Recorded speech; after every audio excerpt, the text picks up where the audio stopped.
Well, another chapter in the road to repeat is in the books, the NFL draft. That. Thank you. Thought about that. Did you think about that this weekend? 5 seconds before the open started. The road to repeat. I like that. The Eagles draft is over. Phillies win a series, believe it or not. I like that, too. Taking 2-3 over the Cubs. We'll talk about it today. It's Kincade Salciunas on this Championship Monday, Johnny, 97.5 The Fanatic.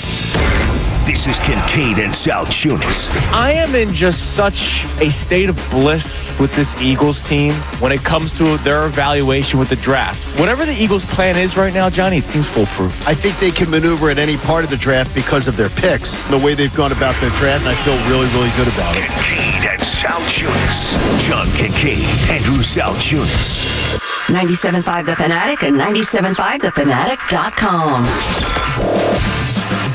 And a good Monday morning, Philadelphia. I'm Andrew Salciunas alongside my man, John Kincade. Johnny, good morning. And a good morning to you on this Monday afterwards. And I heard that promo there, sort of like the, whatever they call it, the little buzz at the beginning of the show. And what I thought about the draft was wrong. Little wrong. Wow. But I'm excited to talk about what we did get. Yeah, the Eagles did make selections. Obviously, they did do that. Yeah, they did make selections. There were plenty of trades, some confusing. So let's jump right into it. It's kind of hard, obviously, to give a grade for a draft. At least for John and I, we're not like the Mel Kipers of the world who eat, breathe, and sleep. That's why we rely on guys like Andrew DeCecco to break down players that are drafted in the 5th, 6th, 7th rounds. Or in this case, not in the 3rd round. The Eagles obviously had a 3rd-round pick. They ended up trading back, and they acquired some picks for within this draft, and they ended up making selections in rounds that they did not have draft picks initially. They did not have any 6th-round picks. They ended up having 3. Oh, glad we did that. By the end of the draft. I'm really glad we did that. Good that we got more of those 6th-round picks. Well, they needed depth players, and they acquired depth players because the Eagles did need it. They lost a lot of players over this offseason so far. Okay, so that spin, though, just to get it straight, you could get a depth player in the 3rd round. You could. 4th round. Okay, go on. Well, you seem like upset. I'm going to tell you, I'm underwhelmed is the word I shared with you. I like what they did in their first 3 picks. I love the first 2 picks. All right, so you're not a big Ty Robinson fan. How about this? The first 2 picks I love. Love them both. Love both players. And I think both players were value where they got them. Yeah, Andrew Makuba was a guy Absolutely. that was around that 70 range. The Eagles got him at 64, probably because they didn't want to trade back and miss out on him. Our man Andrew DeCecco was a big Andrew Makuba fan. So that's great. I love that. I trust that. I saw him play. So it's I think there's some benefit of a sort of bias of seeing it play. Yeah. The first 2 picks they got, I love it. But when I'm hearing about adding depth players, and you keep trading back, so what you're adding is less talented depth players. By your own evaluation, you're adding less talented depth players. That doesn't make a ton of sense to me. But, again, this is where I told you beforehand, trust in Howie, which is something that I do believe in, is something that is going to be really tested here. Yeah. Because I am extremely underwhelmed. Am I negative on the players they brought in? No, because I don't know enough about them. Right. But am I underwhelmed? I'm really underwhelmed. Yeah, and that's why when we have the blind faith conversation, you should never have blind faith in anybody, no matter how high you think of Howie Roseman. And again, on April the 28th, I can't evaluate who these draft picks are. I can evaluate whether or not I like the selections or not. Like I like the Ty Robinson pick more than you do. I like the Ty Robinson. But I get what you're saying. You traded out of the 3rd round. There's a reason why guys get drafted in the 3rd round versus the 1st or 2nd. There's a reason why guys fall to rounds 4, 5, 6, 7. It's not necessarily a by position reason, right? Especially defensive tackle when this was the big defensive tackle draft class and you end up getting him in the 4th round. So I get why you would have this bit of concern, but I don't know. Like you have so many draft picks next year, which it's not like they can use all of them because they're going to have to move on from some of them too. That's what we said this year. Right. But that's what we said this year. Oh, they can move around. They have all these draft picks. They can do whatever they want to do. They didn't. They literally were either frozen out, or they couldn't move where they wanted to be. There was a ton of talent on the board. There were a ton of players on the board that they could have made moves to go get players with higher valuations than both guys that they got at the top of the draft. And they didn't. And it just, to me, it just leaves me, again, underwhelmed. But I do, again, trust that Howie has a plan. I just maybe can say I didn't prefer the plan. I got it. Now, can I make you feel any better that maybe Vic Fangio had a big hand on the defensive players that were selected? 6 out of their 10 picks, players on defense. So you could. We know that Vic Fangio is a big part, the part of the defensive evaluation of this football team. Yes, but I would rather have one guy that is higher evaluated, that is a guy that Vic Fangio liked, than to have 2 guys that are not as highly evaluated. Because the Eagles have a draft board. And I don't believe for one second that they went and got guys in the 5th round that they had rated with 3rd round. Right, I agree with you. So to me, it's as if they said, wow, this is going to be a crapshoot. Let's get as many guys in here and we'll see if we can get 1 or 2 of them to stick. I hate that strategy. I would much rather say get less guys but get better quality guys that were on our board.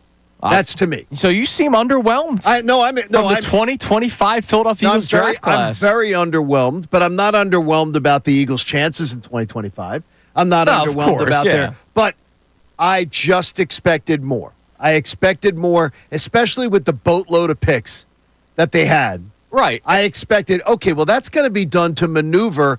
And when you have a boatload of picks, that usually means you are maneuvering to get better quality players, not to go backwards and get more out of the grab bag that is the 5th, 6th, and 7th round. Now, maybe a guy like DeCecco could say to me, yeah, John, but listen, this is going to really work out because of this, this, or this. So I'm wide open. I'm not acting like I'm some draft expert, but I must say that the players they got, all of them have not red flags, but they all have marks of, here's the reason why they went later. Here's why they didn't go in the draft where many people thought they could have gone. In fact, some of the guys that they picked slid significantly. The 3rd day guys had slid further than they thought. So and not to put words in your mouth, but I would imagine part of your belief is you feel underwhelmed because you've realized over the last couple of years how important these 3rd and 4th round draft picks for the Eagles have been for their success. Feel free to put those words in my mouth. Yeah, that's what I figured. Yeah, it's absolutely there. They haven't been winning just because of their 1st and 2nd round draft picks, right? Jalen Hunt last year, 3rd round pick. Tyler Steen, who might be your starting right guard and played well whenever he had to fill in for Mekhi Becton, 3rd round pick. Sidney Brown, who might be your starting safety, depending on how this battle goes with him and Makuba, 3rd round pick. You have a lot of guys. Milton Williams, who just got paid $100 million, was a 3rd round draft pick. You have a lot of players over the last couple of years that were drafted in the 3rd rounds or later that have made legitimate impacts. Josh Sweat was a 4th round draft pick. And not that I was the biggest Josh Sweat fan. He was a professional edge rusher. Like, that guy belongs in the NFL. Good for him for getting the contract that he got from Arizona this past offseason. But I get what you're saying. Like, you wish they added more top talented players. 5, 6, I would rather have one guy in the 3rd round than 2 guys in the 5th. Anytime. Because I trust Howie Roseman and his staff that they've evaluated talent. And I don't believe for one second that there weren't guys that they wanted that they didn't get. And I'm going to tell you right now, we'll get into them later on. I would have taken a Shador Sanders. There were rumors. On the 3rd day, I would have taken Shador Sanders. There were rumors. Given him if you're talking about if I'm taking him in the 5th round or below, I absolutely would have taken a flyer on him to tutelage under a Jalen Hurts to get in there, no matter what kind of a misfit he was in his interviews and everything like that. Which, by the way, some of those stories were damning if true. Well, there were too many stories being shared by very, very in-tune guys in the NFL to believe that they're not true. But something will come out. Something's going to come out. We're going to talk to Shefty on Wednesday. We'll talk I imagine there's something. Sure. But yeah, there were rumors before day 3 started that the Eagles were a team to keep an eye on for the selection of Shador Sanders. And the Browns jumped the Eagles in order to draft him. Now, I saw Jeff McClain tweet out, just because the Browns jumped the Eagles didn't mean the Eagles were going to select him there. But it was being talked about that they were a team that could have gone. Oh, by the way, they ended up drafting Kyle McCord, so they did end up drafting a quarterback. They in drafted this class. a guy with a lot less upside. Right, exactly. A lot less upside than Shador Sanders. And again, where did they draft him? Later rounds. I mean, like, I don't know. I don't know. It just is. I'm underwhelmed today, but I'm not underwhelmed on the Eagles' chances to go out there and win another Super Bowl. I just expected more from this exercise. All right, so 610-632-0975. You know that's the number to text in. How do you evaluate this draft class for the Philadelphia Eagles? We're not asking you for a grade, A minus. We're not asking for that. That's more stupid than doing wins and losses. That's more stupid than that. When you see what the Eagles did this draft, right? We celebrated Friday morning Jahad Campbell. Like, that was a very fun day celebrating that and then getting excited for day 2. And they get Andrew Makuba, a guy that Andrew DeCecco had been talking about for weeks with us. And then that was the only pick they made that day because they traded out. I know that there are a lot of you out there that have blind faith in Howie Roseman. It's just not how I operate. It's not how John operates. I'll hear from them all today, I'm sure. So, look, if you have the blind faith card, go ahead. Come after us with it. If you love this draft class, if you love some of the things that they did. What you loved. Yeah, let's talk about it. I mean, we're not going to attack. We want to hear about it. I want to know what you loved about the players they picked. I just think underwhelmed is probably the best word, that, and you used it. I'm not borderline devastated or anything. Well, I may be even happier after this weekend. I'm not so sure you're going to be. We'll talk about that coming up later on the 6 o'clock hour. But coming up next, what did the draft analysts say about some of the players selected by the Eagles this weekend? You'll hear a breakdown on safety Andrew Makuba from Mel Kiper and defensive tackle Ty Robinson from Charles Davis. That comes your way next. It is Kincade and Salciunas on this Monday morning, 97.5 The Fanatic. Philadelphia Union Soccer. Won by Sullivan.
Salciunas, 97.5, The Fanatic.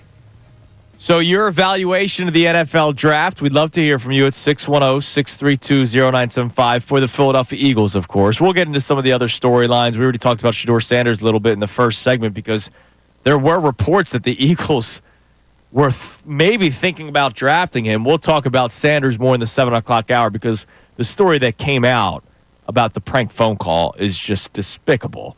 And we'll talk about that as well. But obviously, we're focusing on the Birds the first hour of the show. So the Eagles selected Andrew Makuba with the 64th overall pick in the second round of the NFL draft. And we know that Andrew DeCecco thought very highly of him. Last week, I read you the article from Mel Kiper where he did his favorite prospect at each position.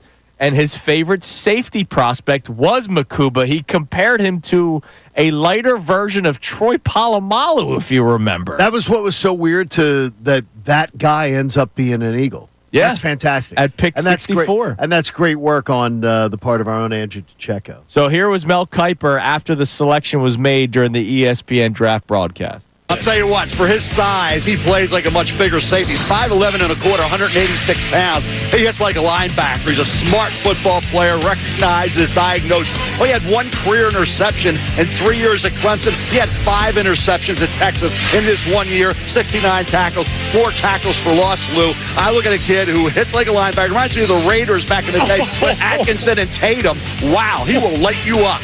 And Makuba's like a favorite for people. I think he is a hell of a player. And I saw him play in ACC, and then I saw him play this year, obviously, because they got a lot of TV time. Yeah, I smiled. He was another one of the selections where people were going, "How did this guy fall to the Eagles?" And that's where you have to say to yourself, that's where another thing where you got to trust in Howie, because a lot of other teams evaluated him much less than the Eagles did. Yeah, obviously he slid, and. I got to tell you, I love the player. I love the player, and the highlight reel doesn't do it even justice as far as what I think they got in Makuba. Right, and then there are a lot of people, again, that are within the know that say this is a Vic Fangio safety. Yes. And what they can do with them. And I think it's important when Mel Kiper, you heard it there, only 1 interception his first 3 years at Clemson, but then 5 in 1 season at Texas. And I think that's something that Vic Fangio probably looks after as well. And I think, though, that was more of at Clemson, it was more scheme. No, absolutely, yeah. Than it was like not him being able to do it. It's what they asked him to do at Clemson. He's I got to imagine that there are smiles ear to ear on Vic Fangio's face. And then in the 4th round, Ty Robinson, who's the replacement, at least we think, to Milton Williams in one way. Not all 48% of the snaps, right? You still have Moro Ojomo, who's going to get his opportunities. I wouldn't be surprised if they eventually pick up somebody else to be at the defensive tackle position. But Ty Robinson, who in his last year in Nebraska, he had his best sack total season with 7. You need this other defensive tackle next to Jalen Carter to be able to rush the passer because that's not what Jordan Davis typically does. Here was Charles Davis from the NFL Network reacting to the selection of Robinson. When you watch him play, your first thing is, all-out effort, all-out motor, all that. And sometimes it obscures the fact that this guy can flat-out play football. And that's what you dig into, and that's what you find. And that makes perfect sense for the Philadelphia Eagles. Would you say yesterday? They're always going to find guys who can rush the passer. They're always going to find ways to replenish, and Ty Robinson helps them do that. Last year, 7 sacks and 12.5 tackles for loss, which that's going to be big for being next to Jalen Carter. You're going to have to win your one-on-one battle. And that's going to be something. He'll come along, and he's a nice talent. He's a nice talent. I think it's just in the short term, they're going to have to coach this young man up. But, hey. Got the right guy to do it. Yes, you do. You absolutely do. No awesome. Questions asked. I mean, that adds to my feeling of comfort, knowing that it's Vic Fangio that's the defensive coordinator of this football team. And you saw what he did with the young guys last year. Their first 3 picks at Mitchell, DeJean, and Hunt. You know, I got Campbell, Makuba, and Robinson. I just think there were better guys that available there in the 3rd round that you could have, higher ranked guys that you could go, but it's just what they decided to do. Yeah. So your evaluation on this draft, your feelings toward Howie Roseman, the blind faith people. I'm sure there's a lot of you out there. We'd love to hear from you, 610-632-0975. Now, before we get to our text messages, coming up next, maybe I got my wish, Johnny. You did, you think? Well, I wanted them to draft a position of need that they didn't draft at all in this draft. So maybe that means the return of a Super Bowl champion. Or they missed out on people. It could be a problem, too. It's Kincade and Salciunas. We'll talk about the tight end position next here on 97.5 The Fanatic. Fanatic Sports Update. 10 new members of the Philadelphia Eagles. I'm Brendan Gunn with your Fanatic Sports Update. The NFL draft wrapped up over the weekend where the Eagles made a total of 10 selections, most notably linebacker Jahad Campbell, safety Andrew Makuba, and former St. Joe's Prep quarterback Kyle McCord. Among those 10 selections does not include a tight end, so it leaves many wondering what the future of Dallas Goedert is after the rumors all offseason long about his nearing departure leading up until the draft. Howie Roseman was asked about just that over the weekend. Dallas is part of the team, as we speak. Obviously, as we go forward, we're going to continue to address things on this team, and right now, nothing further. So we'll keep you updated on that front all the offseason long, including next segment where Andrew Salciunas and John Kincade are going to get into that. The Phillies escaped Chicago last night with a 3-1 extra inning win and a series win over the Chicago Cubs. Aaron Nola went 7 innings, striking out 6 batters, allowing one run on 3 hits. Trey Turner came through with 2 RBI, and Alec Boehm drove in the other run. The Phils have an off day today before returning to Citizens Bank Park tomorrow to begin a series with the Washington Nationals. This update was brought to you by Macy's Backstage. What will you find at Macy's Backstage? How about fun Mother's Day gifts? Get low prices every day on unique finds before they're gone. Find a local location near you at Macy'sBackstage.com. Off price, on trend, arriving daily. I'm Brendan Gunn on the home for the best coverage of the Truist Championship, 97.5 The Fanatic and 97.5thefanatic.com. Vacation? Business trip? Don't worry.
Championship Monday morning, Johnny, brought to us by our friends at Pierce Phelps Bryant Heating and Air Conditioning Contractors. Good Visit folks.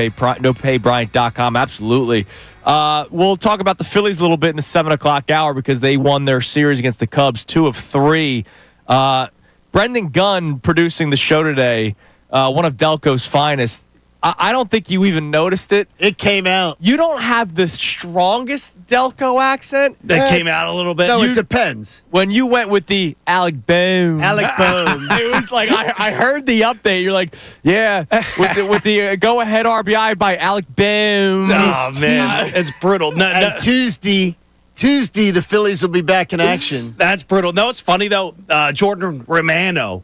It's the Delco guy's dream. It Pronouncing is the name Romano, wrong, but yeah. finally it's right. bro. Romano. That's awesome. That was really, really good. Why is Brendan here? So Brendan's producing our show the next couple of weeks. Our man Connor Thomas is going to be holding down the fort in the afternoons. If you missed it, obviously there's stuff out on social media, so I'm not hiding You're not anything. spoiling it for Our man Tyrone Johnson is no longer with the station, and we wish him nothing but the best. We love Tyrone a lot. I've been working with Tyrone for many, many years now, and it's part of the gig, and it sucks. Yeah, had Big time. We checked in with Tyrone, and Yep. it's gonna. Sucks. I tell my kids all the time it's an ugly business. Yeah. It's an ugly business. Just to emphasize that. Very fun, It's ugly, but fun, but it's ugly. very fun. Yep. But ugly, and that sucked to hear on Friday. And again, we wish nothing but the best for Tyrone. We're gonna miss him. All right, so the Philadelphia Eagles, as we know, were a part of the NFL draft. They just did a lot of trading back. They just said, "No, we don't need the quality picks.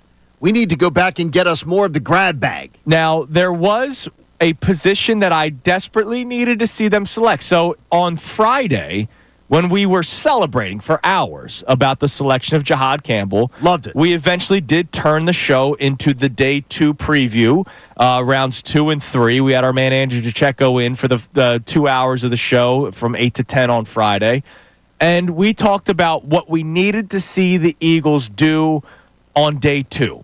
And I believe corner was your number 1 position and safety. Corner, a corner or safety, And you got safety. and tight end. Tight end was my number 1. Is my And number 2. when I was watching how day 2 unfolded, I immediately put out the uh-oh tweet because the tight ends went quickly. They did. And I said to you on Friday, not to pat my own back here, but if you ever watch a draft, the run on a position happens. And it does. And last year, it was just offense, right? It wasn't a specific position. It was offense. The first 14 picks were all offensive players, which really helped out the Eagles selecting Quinyon Mitchell at 22. But this year, in round 2 of the NFL draft, the run on tight ends happened.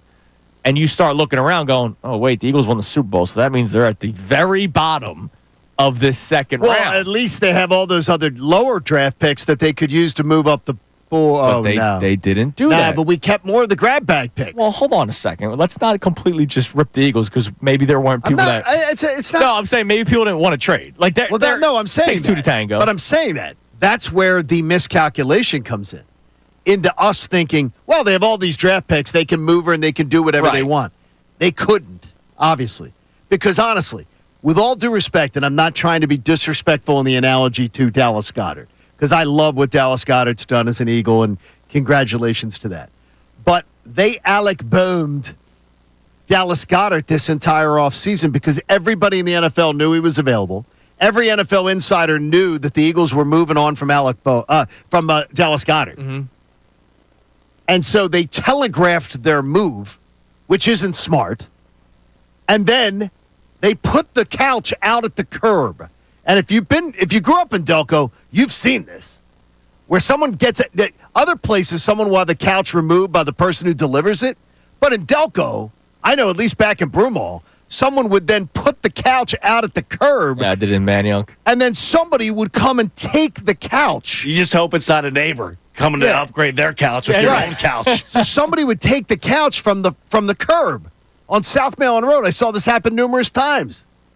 And they put Dallas Goedert out at the curb, and nobody in the NFL, but not one person Not one team. Now, hold on a second. Not one team bit. Football's a dirty business. It is dirty. It's worse than radio. Maybe they knew that there would be this sort of reaction, and then they go, hey, Dallas, that's the market, man. Do you want to restructure or what? Okay. And Josh Sweat, they did a similar thing with Josh Sweat the year before. Josh Sweat was on the trading block by a lot of rumors and reports, and then he restructured, took less money for last year as a little bit of a prove-it deal. And look, it worked out for him. It worked out He for goes Josh. out, and he gets the nice contract with Arizona. Now, here's the problem.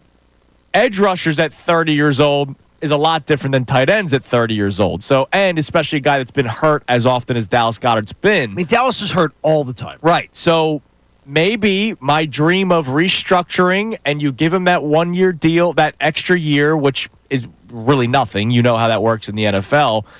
They restructure this contract and Dallas Goedert maybe comes back because right now, Grant Calcaterra is your number 1 tight end. As of right now, maybe you could trade for somebody. Maybe somebody gets released, but we're talking about scrap heap. Do you really want to wait on somebody being released down the road? No, that's not the plan I had for this draft. That's not the plan I had for the Eagles in this offseason. And to me, it's something where we have look, I ripped Dave Dombrowski about it this offseason. And this was a miscalculation on the Eagles' part. They let the public know. They let every team in the NFL know, hey, you want Dallas Goedert? He's available. And what they did is they killed his value. They killed his value. Well, now could I end up getting what I wanted? All along, I did not want Dallas Goedert to leave. Well, it's the way that Howie Roseman in his very first soundbite speaks. For now, he's still on the team. He's still with us now. Yeah, man. He's under contract. He's a Philadelphia Eagle. It's, in other words, man, we're really happy. We love Kincade and Salciunas. For now, they're with us.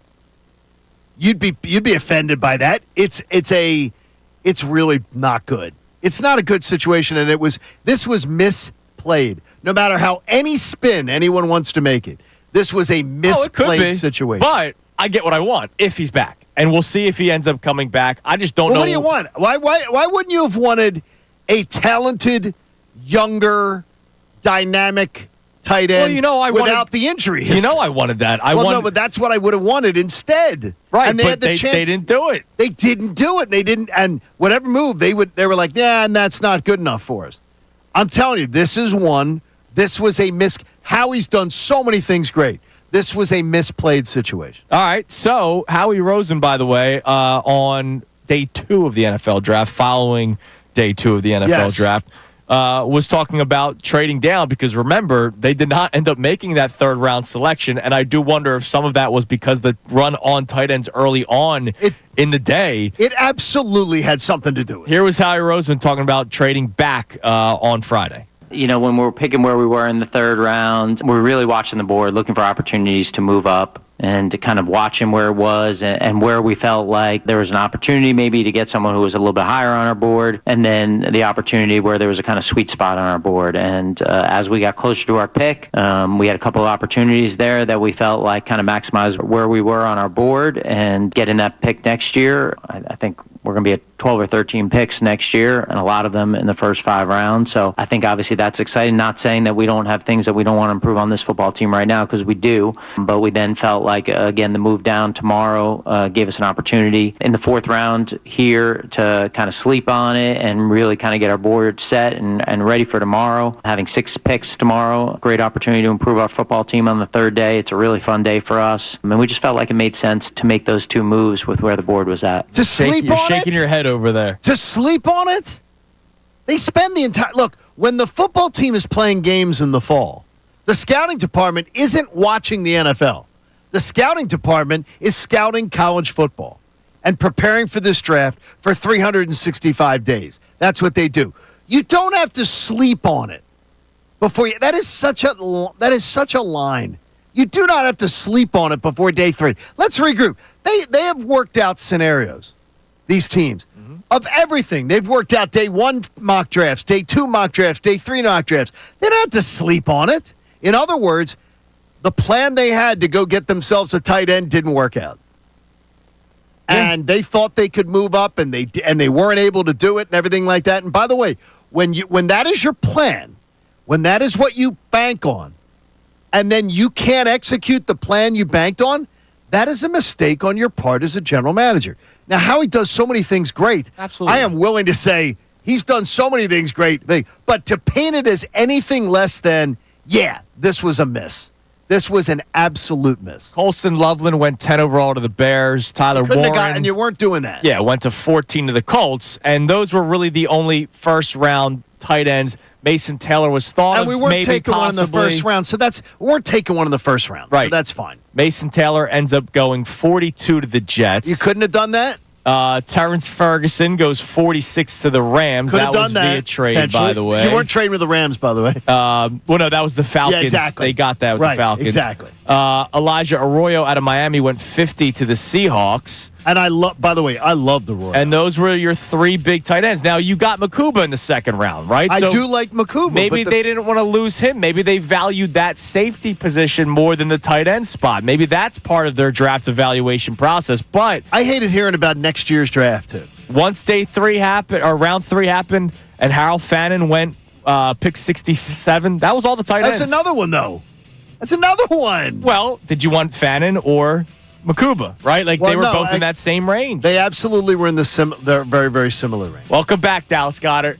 I will welcome you. I will be giving you a big hug when you're here. I don't think you're getting your wish. It could happen. I don't think you're getting your wish, and I wonder why you're so high on it.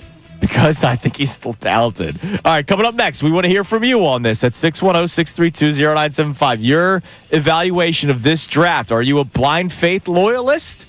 Or are you a little underwhelmed like John Kincade Are you is? Andrew or are you me today? I'm just okay. I'm not thrilled. I'm not devastated. You sound non-borderline devastated. Yes. It is Kincade Salciunas on this Championship Monday, 97.5 The Fanatic. Philadelphia Union Soccer.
In the 7 o'clock hour, we will react to the Phillies series over the Cubs, taking 2 of 3, which was great. Nice to see them win a series. Nice to see them play decent baseball. Because, my God, did we need to see that? Aaron Nola looked really good yesterday. He did. And we'll talk about all of that. Could I just say, though, about the Aaron, and we'll get into it more, is the last night I was saying that, where are the Aaron Nola haters at? That's Dylan McTrollan was doing that last night. Yeah. Dude. He's got a 6.35 ERA, and he is winless on the season. Yeah, and then if he it's not the time to be saying, "See, told you so." And if he has a bad game, they stay quiet. Let's have 4 outings, 3 outings where he actually pitches and does. When you have a 6.35 ERA, you just say, "Shh, shh." That's all. Just shush. That's all. Just shush. It was a good outing for him. It was a great. No, that was his a flowers. No, that was a great outing. Against a very good Cubs team. That Cubs lineup is really good. Yeah. And so Aaron Nola will get his flowers today. Plenty of flowers. Take it easy there, Dylan. All right, what do we have on the text line so far this morning, Gunner? When it comes to the Eagles draft, I mean, Johnny's very underwhelmed. That's a word. It's a perfect word. I'm not reaching your energy, but I appreciate your energy this morning on a championship Monday. I hate it when it's negative energy, but to me, it's just like it's. I'm trying not to be negative. I'm just trying to be. You're telling it like it is. It was missed opportunity after missed opportunity, and I also know from enough people in the know that there were tight ends that they were interested. Absolutely, and they just they misread the situation. Right, exactly. Now look, they could have also drafted one of those tight ends with their first round pick. They could have traded back early in the second. And by the way, I do not rip that because I love the good part about it is I love the first 2 guys they got. Right. I mean, I am thrilled with both players they drafted in the first 2 rounds. But that's the tough part of the draft because in between Jahad Campbell and Andrew Makuba was when the tight end, when those second round tight ends that they could have gotten, they go off the board. So you can't totally kill them. No. Even though I needed to see them get a tight end, I, like you, liked both players that they selected. Even though. And this is where the logic comes into play. This is where you got to be logical. John comes in. You've got 12 picks for next year. At the time, you had 11 picks for next year. There's no reason you couldn't have said, we'll give up next year's 3 and this year, and we'll flip picks here and everything to move up a board. And look, we don't know who wanted to trade with them or who wasn't willing, but I had told you before the draft, when I was reading people saying, yeah, the Eagles are going to trade with the Rams to move up. And I told you with 100% accuracy, the Rams aren't trading with the Eagles. Right. They are not. The Rams were not going to trade with the Eagles. So, but I don't believe every team froze out the Eagles. Now, real quick before we get to the text. So you still don't think Goedert's back, right? And I get it. Howie's saying the whole he's on the team for now. Yes, and that to me was I can't believe he chose those words. What's the solution there? Trading for somebody else's. But that's what they don't. That's something they don't do. Now, look, they went against the norm in this draft. I think their game plan fell apart. I think the game plan that they had fell apart. Okay. And I don't believe where you think, okay, you've got all these picks over 2 years drafts. It was written over and over again. Well, Howie will control this draft. He can do whatever he wants. When in reality, all those picks meant nothing. They meant nothing. They didn't do anything for them. They didn't do a thing for them. Now we're going to hear about, next year's draft. Well, the thing is, you and many others like you want to see a back-to-back championship. Hell yeah, something man. we haven't seen in this city. That'd be nice. Something we haven't since I was in grade school. 70s, yeah. Right, exactly. Not to age you. And people want to believe that. Okay, having all those picks doesn't mean it. It doesn't mean you're going to be able to do any of that. And this draft showed that. Well, it doesn't mean that they can't do it either. Well, I got you, but it doesn't mean you control the draft. It doesn't mean you get what you want. And if they're trying to spin to you that, oh yeah, well, we're excited about next year's draft. No, they're not excited with this Dallas Goedert situation.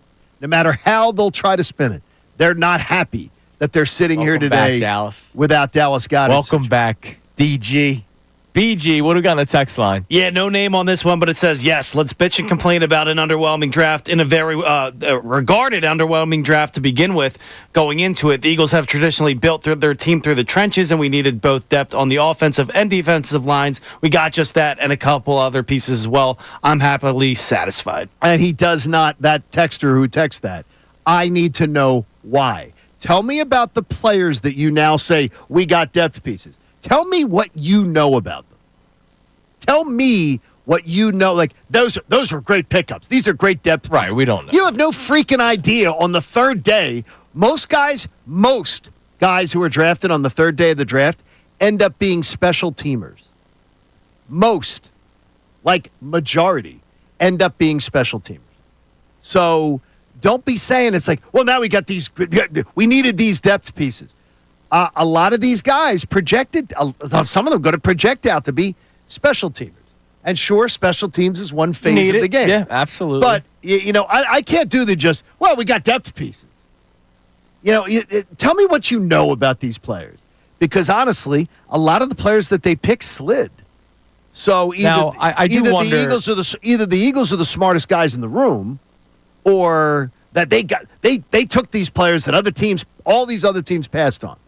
It's just underwhelming. It's not a negative draft. To add a defensive tackle in the fourth round. I immediately went to the tape. Yeah, you want to see what you could do. I didn't watch a lot of Nebraska football. I absolutely am intrigued. I'm intrigued. Yeah, Matt Rule, we know from his time at Temple, he had him as one of the single-digit players, right? So we know character is not. So there's a lot of good things about every one of the guys they got. But making it out like, well, these are good depth pieces. You have no idea.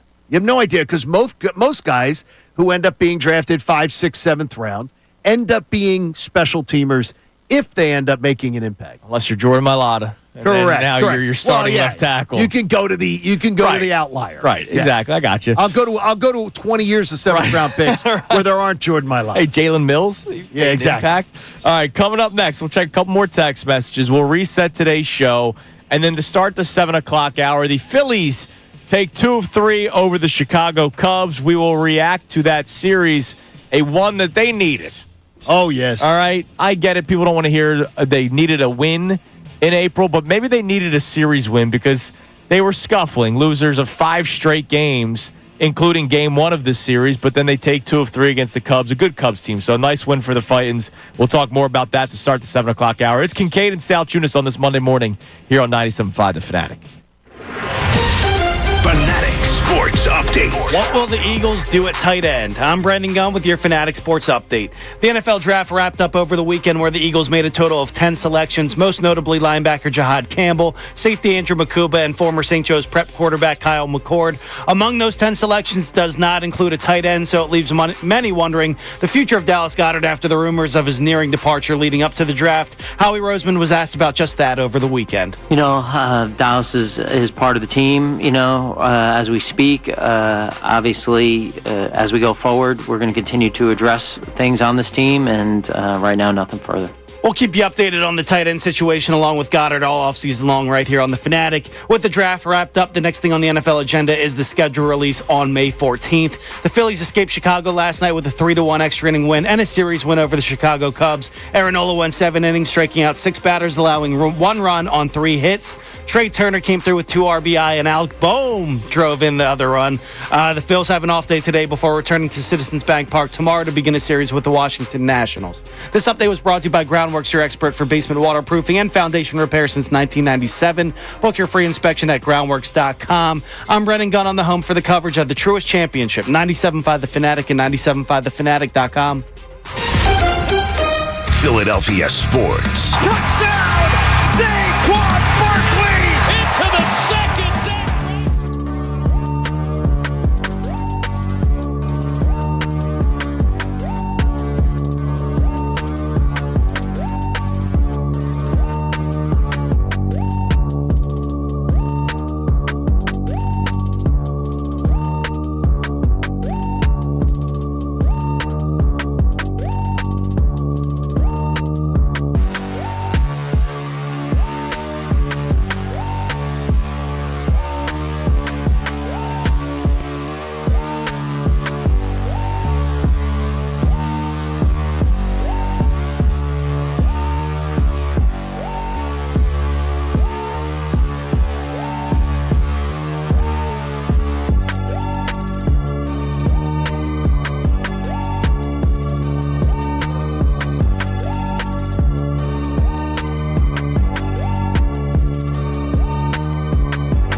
over the course of the show, we'll let the experts actually, do the grades and stuff. Yeah, we don't do grades. No, just because I'm not breaking down.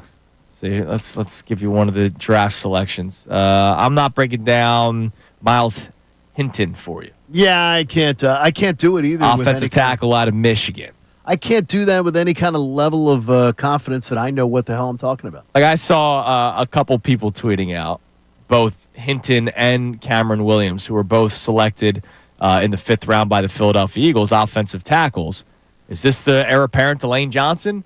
And look, the Eagles, it's not. The Jordan Mailata selection, 7th round, becoming an all-pro left tackle is an amazing story.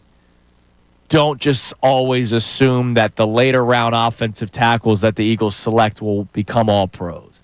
Are they learning from the best with Jeff Stoutland and playing behind Lane Johnson? Absolutely. There's a reason why Lane Johnson was the 4th overall pick in the 2013 NFL draft. Once again, there's reasons why guys fall to the 5th and 6th rounds of the NFL draft. So I'm not ready to start saying, oh, this is the replacement to Lane Johnson 2-3 years down the road.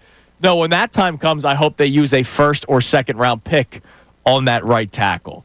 But we'll give you some of the grades from all the different draft people. You guys like Mel Kiper. Sure. Mel Kiper had the most embarrassing weekend. It was rough. We'll talk about it. It was embarrassing. It was a rough weekend.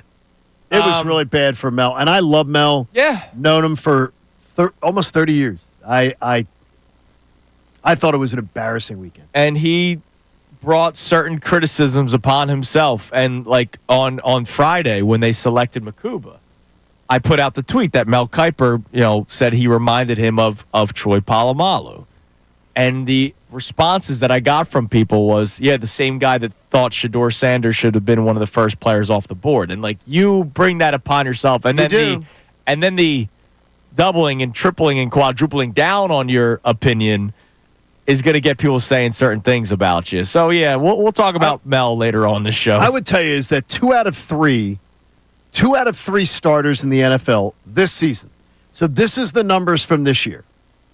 28% of starters in the NFL listed, and they go by NFL.com's depth charts for each team. Okay, so that's how this criteria, if you got to know.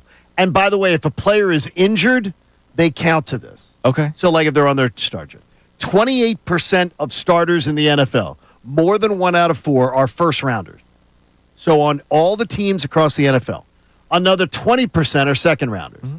So half the league, 48% of starters, are drafted in the 1st and 2nd round. Then you add 15% came out of the 3rd round. So then when you go to that, that's 63%. So 2 out of 3 starters in the NFL are 1st, 2nd, or 3rd round players. When you talk about hitting at the other rounds, 4th rounders, 12% 4th rounders. So 12% in the 4th round. So that can give you a number there. If you just go 4th round, you can go 40, 60, 75%. So 75% of starters were drafted in the first 4 rounds. Then from that point on, it's a 4th round, 5th rounders, 5%, 6th rounders, 2%. There are more 10% of players that were undrafted actually make teams and start more than 6th rounders, 7th rounders, and 5th rounders. Yeah. So when you hear about 5th, 6th, and 7th rounders, 10% of the league's players, starters were undrafted. That's a bigger percentage than 5th rounders, 6th rounders, 7th rounders. So just take that into consideration when people are thinking, did they draft Lane's replacement? Maybe they did. Maybe. And it'd be freaking awesome if they did. But I'm not going to count on that. Don't count on it. No. Because it's not. That's not good. You're listening to 97.5 The Fanatic, WPEN, WPN, HD1, Burlington, Philadelphia, Beasley Media Group Station, broadcasting live from the Comcast Business Studio, powering possibilities. Gunnar, give us another text message, and then we'll start talking about the fighting Phils, who had a nice weekend over the Cubbies. Yeah, John said he didn't get to watch too much of Nebraska defensive tackle Ty Robinson. Well, we got Nebraska Jared checking in. What's up, Nebraska Jared? Saying, John, you got to be hyped for this kid. I'm telling you, he's a monster. He was a single-digit guy at Nebraska as a Temple guy yourself. You know what that means. I love that. You should be hyped for this guy. He's got a motor like none other. Getting excited. I'm excited. I was excited for that pick, right? But again, I'm not sitting here going, I've watched every snap of Ty Robinson. I just needed a defensive tackle. Here was my parameters for the defensive tackle position, John. Okay. Is he a guy that rushes the passer, or is he more of a run stuffer? And Ty Robinson comes down as a pass rusher. He does. And that's all I needed. Because I don't know. I'm not breaking down Nebraska film. All right? No. The most I know about Nebraska is the Raiola, the guy that wants to look like Patrick Mahomes, right? Like that's the only thing. And Matt Rule and the Cornhuskers. Like that's what I know. But from my research since the selection, I have seen and found out that this guy can win his one-on-one battles. This guy has had 7 sacks last season as a defensive tackle, which is very impressive. And the fact that he's going to be playing next to Jalen Carter for a small percentage of snaps. Yes. Right? 30 to 40% of the snaps in probably his rookie season, maybe even less. Which is a lot. I'm going to, he's going to have the high motor, as Nebraska Jared just said on the text line. Hopefully that high motor can go a very long time because he doesn't have to play every single snap. And that would be great. And again, I'm not saying that I know that it's going to be a great pick or otherwise. I'm intrigued by what I saw. You just go off of literally statistics. But what I'm going to say to you is that when you get beyond the third round, then you're getting into crapshoot territory. In fact, there are more undrafted players starting in the NFL than there are 5th rounders, 6th rounders, 7th rounders. Just so you know that. Yep. All right. Phillies, Johnny. Take 2 or 3 over the Cubs. Do you like God. Sunday night baseball, by the way? Yeah. See, I hate when the Phillies are on Sunday night. I like it. I like being able to see the game on Sunday afternoon. I know people don't like the in-game interviews. I like it. For a game in April, I think it's fun. You're not doing it in the playoffs, so I like that kind of stuff. People think that they get distracted and whatever. But I like the Sunday night baseball broadcast. The Phillies taking 2 of 3 was a major sigh of relief because they lost game 1 4-0. They got shut out. And it was terrible. And this was after being swept by the Mets, losing that final game of the series to the Marlins, almost blowing game 2 of the series to the Marlins. So the Phillies were going through a pretty rough stretch. And for them to get shut out in game 1 of that series, they only have 5 hits in that game against Colin Ray, who's okay. He's not that great of a pitcher. He's okay. And for them to get shut out, you're going, man, what the hell is wrong with this team? And then the very next day, they put up a 10 spot, which they absolutely needed to do. They scored 10 runs. They have 12 hits. And this was in a game where Luzardo dazzled. That was a game where they desperately needed. And you had everybody in the lineup contribute. Everybody in the lineup had a hit except for Johan Rojas, but he got on base with a walk. He also drove in a run. So everybody, a part of that lineup on Saturday, made something happen. And then yesterday, even though it was a 3-1 final, it was just a fun baseball game. Because, look, the Cubs could be a playoff team. They're going to win their division, in my opinion. The Cubs look like a playoff team. And so you go up against a playoff team, and you win 3-1 in extra innings, right? It's a 1-1 game. Aaron Nola dazzled, 7 innings, 6 strikeouts, just 3 hits. He looked really, really comfortable on the mound. Kerkering finally gave a clean inning. Alvarado gave a clean inning. Romano gave a clean inning. Romano looked very good last night. He did. I'm not about to say he's back, right? I need to see a string of outings for Romano for me to start feeling very confident and comfortable with him. But it was a good series for the Phillies that they desperately needed. I absolutely loved so many things I saw. The Nola outing was like vintage Nola. Yeah. And we've been waiting to see some of that, which is great. Oh, and the weather was cold, John. Yeah, well, it wasn't that cold. It was 62 at first But he's pitch. a warm weather pitcher. I understand. That's what I'm always told. I'm so tired of the excuses with it. I mean, it's seriously. But then you've got, I was in the Romano appearance last night. Positive. Yes. The offensive, I guess, explosion on Saturday was promising. But then I saw them revert last night right back to the same And it was maddening. Like last night was maddening. Do any other teams do what the Phillies do, scoring 10 runs one day and then nothing the next day, pretty much? Now, they scored three. Pretty much nothing on Friday, and then, yeah. Yeah, it's amazing how that works. But look, it was a good series for them. And now you get to play a couple cupcake games with the Nationals at home the next 3 days. Nationals have taken 2 or 3 from the Mets this weekend, though. And they play today, against the Mets. That's one of those weird wraparound series where they play a 4-game set. So Mets and Nats meet today. Yeah. Nationals still stink. You gotta win this series. You gotta take 2 of 3 against the Nationals. And then, Nationals are 2 games behind the Phillies. You got another rough stretch, right? You got the Diamondbacks are playing good baseball. You got the Rays. You have the Guardians, the Cardinals, who took 2 of 3 against you already earlier this season. So you need to start winning some baseball games, but that was a good start. So coming up next, obviously the Eagles are still on the table. The Eagles will be the majority of our discussion points today on the show. We'll give you some of the draft grades that people that cover the draft, right, inside and out. We will not give you ours. Yeah, yes. No. We'll give you the people that actually study this stuff. We'll give you those throughout the course of the show. But John Kincade sent me a pretty damning text about one of your Philadelphia Phillies yesterday. So we'll get into it. We'll talk about Trey Turner, who had a good night last night. He did have a good night last night. Even though he probably saw my text. I don't know what that third baseman was doing for the Chicago Cubs, but my gosh, we'll take it. But we're going to get into a discussion about Trey Turner coming up next. It is Kincade and Salciunas on this Monday morning, Championship Monday, brought to us by our friends at Pierce Phelps Bryant Heating and Air Conditioning. Visit nopaybryant.com. You can text the show at 610-632-0975. It is Kincade and Salciunas here on 97.5 The Fanatic. Mike Missanelli. The home runs are ridiculous. Like, I hate guys that nibble like him. He's a nibbler. And so when he misses...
7-Eleven here on Kincade Salciunas, 97.5 The Fanatic. Go ahead. We prefer Wawa, but 7-Elevens are great. Big taquito guy. Yeah, but you like the taquito. I'm not. Big Wawa guy. I'm not. I was in the Broomall 7-Eleven last week, though. But we prefer Wawa. We like I had Wawa. a nice Wawa dinner on Saturday. You had Wawa Or dinner Friday. on a weekend? Friday. What? See, Wawa dinner to me always feels like it's a go-to if you can't do something in the house. You're out and about. You're busy. You're running from the practice to practice. Yeah. What? But it's not usually is that? Oh, a I planned remember thing? I remember what it was. No, Christy and I did it was date day. Oh, it on was Friday. Wait a minute. You took her to Wawa No. for dinner? Would you sit in the car? We got good people over at Wawa. I What's wrong with understand, that? but not Wawa. Look, it's date night. Oh, wait a minute. no, even the date- people at Wawa would say, Andrew, it's okay. Like you guys are running I'll errands. wait. and Sounds like everything." something a 37-year-old. Let me would know do. when he's done talking so Go on. I could start chiming in here. Go on. It was date day. We ate lunch at like 3 o'clock, so none of us were hungry at like 7. And then it was like 8:30 at night, and both of us were like, "Oh, we're hungry." And Sunday's our grocery day. We had, So, we what'd had you do? nothing left in the house, so I What'd you drove. do? I drove to Wawa. What'd you get? She got some sort of chicken salad.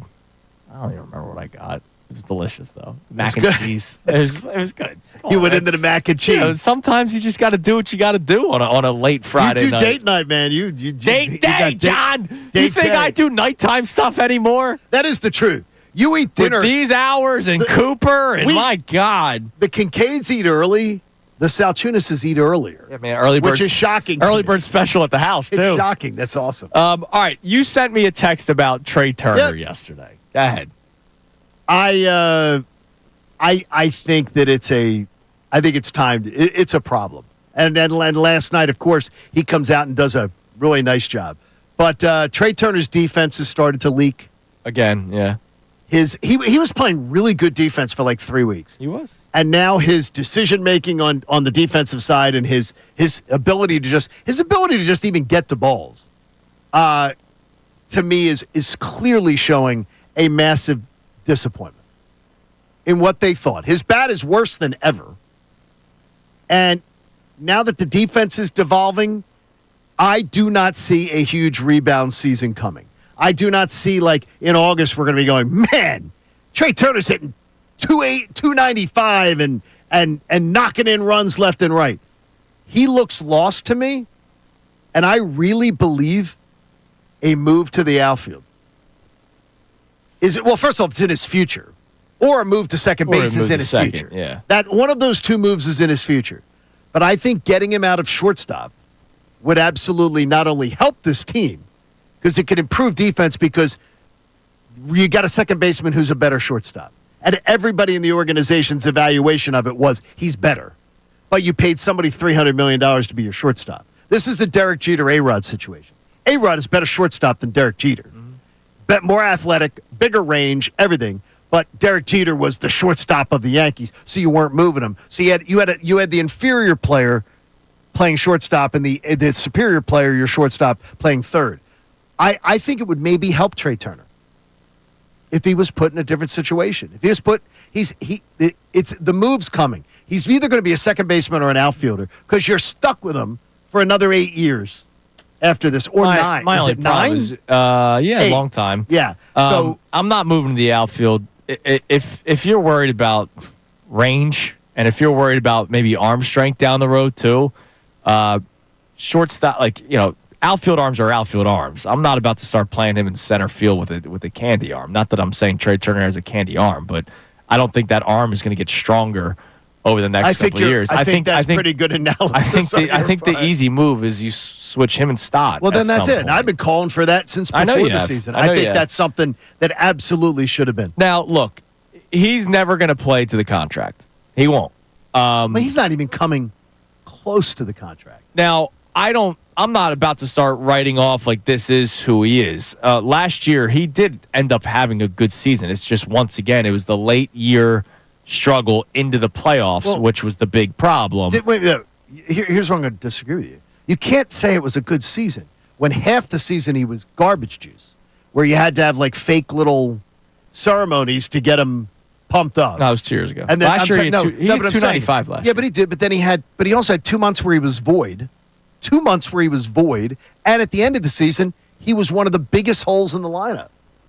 2 years in a row, not delivering in the postseason too. Right. No, and that's why I'm saying he's not. But he living had up to voids the in the contract. regular season too last year, even where the numbers look good, but giant stretches of 4 weeks, 3 weeks where he's lost, and that's a problem. So I think taking the defense off of him might help him. I still don't think it was as bad as it was last year. He had 346 in the first month of the season, then 286, but he got hurt. He only played 2 games in May. That was that hamstring. Yeah, you can't count that much. He batted 302 in June, 292 in July, 250 in August was the bad month, and then he ended up hitting 280 in September, but then he was horrible in the playoffs. And I do believe it was his better year than the year before. Yeah, not even far. Yeah, not even close. By far. So he could still do it. But the thing is, he's not the dynamic player that he was with the Nationals and that he was with the Dodgers when he helped them win the World Series, right? He's not that dynamic player anymore. I don't think he's like this crater on the team, but when he is bad, he is bad. And we've seen that a lot this year. When he's good, he's good. But when he's bad, he's awful. Right. And $300 million that's at the beginning of a contract can't be awful. No, it can't be. And this is the beginning. I mean, this is only year 3 of a double-digit, total season contract. It's horrendous. It's not great. Is that a fix this year, though? Like, are they going to make that move this year? Is this an Aiden Miller thing when he's finally ready to go up and then Boom's not on the roster? I think, boom. No, like Aiden Miller's not coming up this year, so you're going to go with Bohm at third, and it's going to be Turner and Stott, and then eventually, come playoff time, they're going to have to probably overmanage. Now, here's the deal. Turner's not a guy you're really platooning. The guy they'll end up platooning is Stott, which whether or not that's fair or not is a question for another day. But, yeah, I mean, it's been...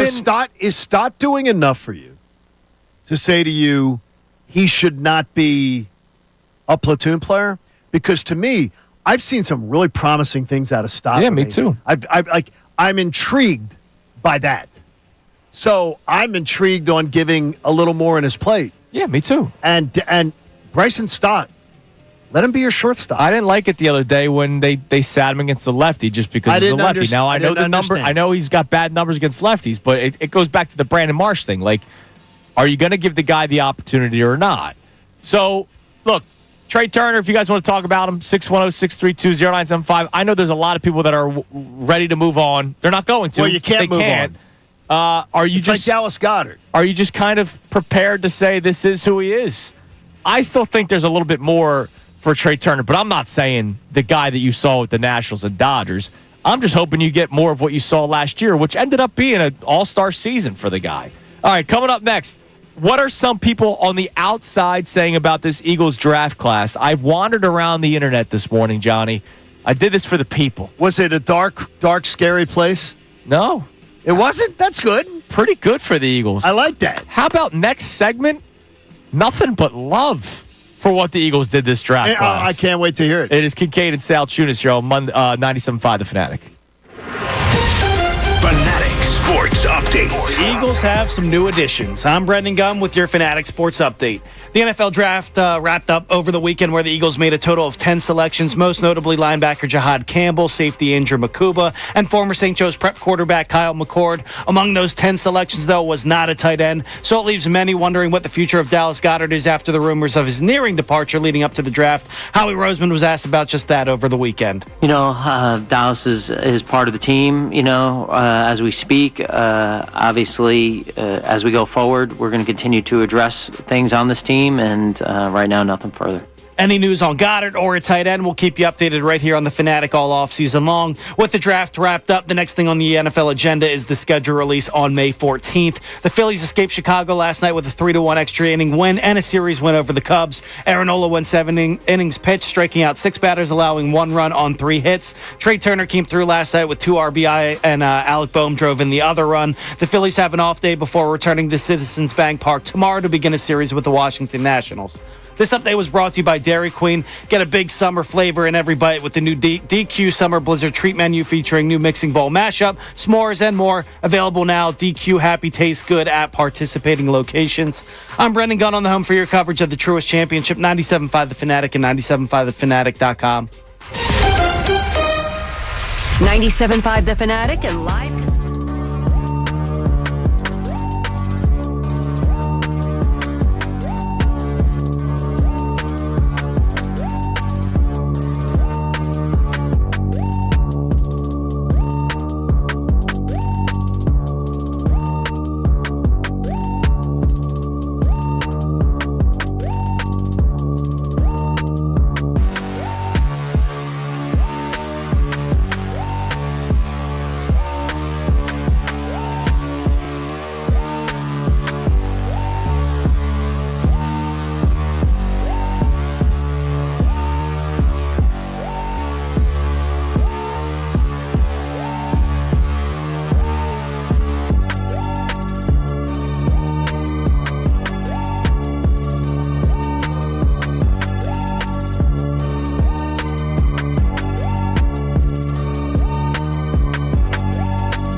Fanatic. Gunner, let's have some text messages from the people before I give you love for the Philadelphia Eagles draft, Johnny. Now, throughout the course of the show, I'll give you like the grades that people gave the Eagles, but I wanted to start with this one first because it's not the typical A, B, C, D, E, F. Well, there's okay. ESPN, the team of Matt Miller and Jordan Reed. I like Matt Miller a lot. I do not know Jordan. I'm your ESPN Plus hookup here. They did the best picks, trades, quarterback fits, and predictions. They answered 28 specific questions following the NFL draft. And anything where the Eagles were mentioned, LOVE in all caps for what they did in this draft. In all caps. You'll hear every single move. I can't wait to read these for you because you're going to be like, wow. It might make you feel better. I don't know. It might. But what do we have on the text line? We're reacting to the NFL draft, the Eagles draft as a whole. You're getting choked up. Yes, I am. And Johnny was underwhelmed with how this draft went for the Eagles, trading out of the third round. John gave the percentages of starters in the NFL by round in which they were selected. You draft a player beyond the fourth round. The numbers are low. They are more likely to be supplanted by an undrafted free agent than they are to find a starter. You find more undrafted free agents starting in the NFL than you do fifth rounders, sixth rounders, or seventh rounders. And then, of course, we talked about the Phillies to start the 7 o'clock hour as well. If you want to react to any of the Phillies conversation, feel free at 610-632-0975. What do we got? Yeah, we got Renee and Fox Chase checking in saying, seriously, we were at 32, just won a Super Bowl, Howie did what he could do. And you don't have to be a quote-unquote blind supporter to think that. Pick 32, come on. What do you want them to do at that point? Nobody has a problem with You got to listen. No problem with the first two guys they picked. Love them both. Love them.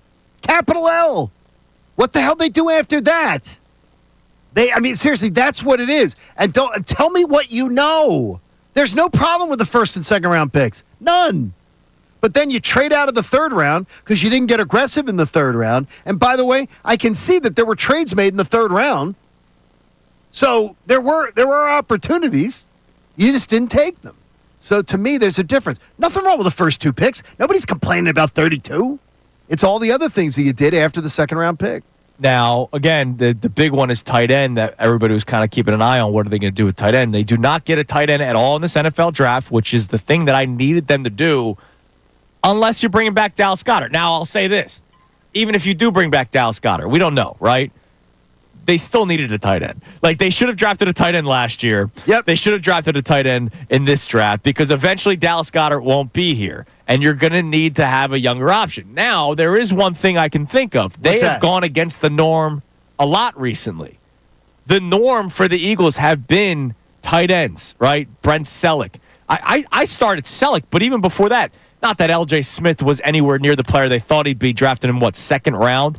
He was here for 6-7 years. Before that, Chad Lewis was here for a long time. The Eagles have had tight ends my entire life that are here for multiple years. And so maybe they do go against the norm. Maybe they do trade for a guy. We were talking off the air with Andrew DeCecco, maybe a guy like Cole Kmet because they drafted Colston Loveland, the tight end for the Bears. Cole Kmet, I think you can get 2 years of control. I believe so. The issue is his salary cap number is just $2 million less than Dallas Goedert's is. So at that point, it's still $2 million less, though. Yeah. And you know what the Eagles are trying to do right now. So something to keep an eye on. But I want to read this for you. Okay. So again, Matt Miller and Jordan Reed. What they did was there was 28 questions that were asked, right? And the first 7 questions was best pick in round 1, best pick in round 2, like the value pick and stuff. Value right? pick. Okay, good. And in case you wanted to know, Jordan Reed, the best value pick in round 1 for him was Jahad Campbell.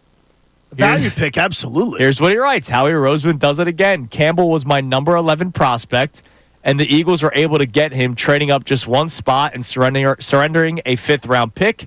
He slipped after undergoing shoulder surgery in March. Because of that, another great prospect falls into Philadelphia's lap. So nothing crazy because we were kind of all saying that on Friday when we were reacting to the NFL draft. Okay. So now here's where it gets really fun.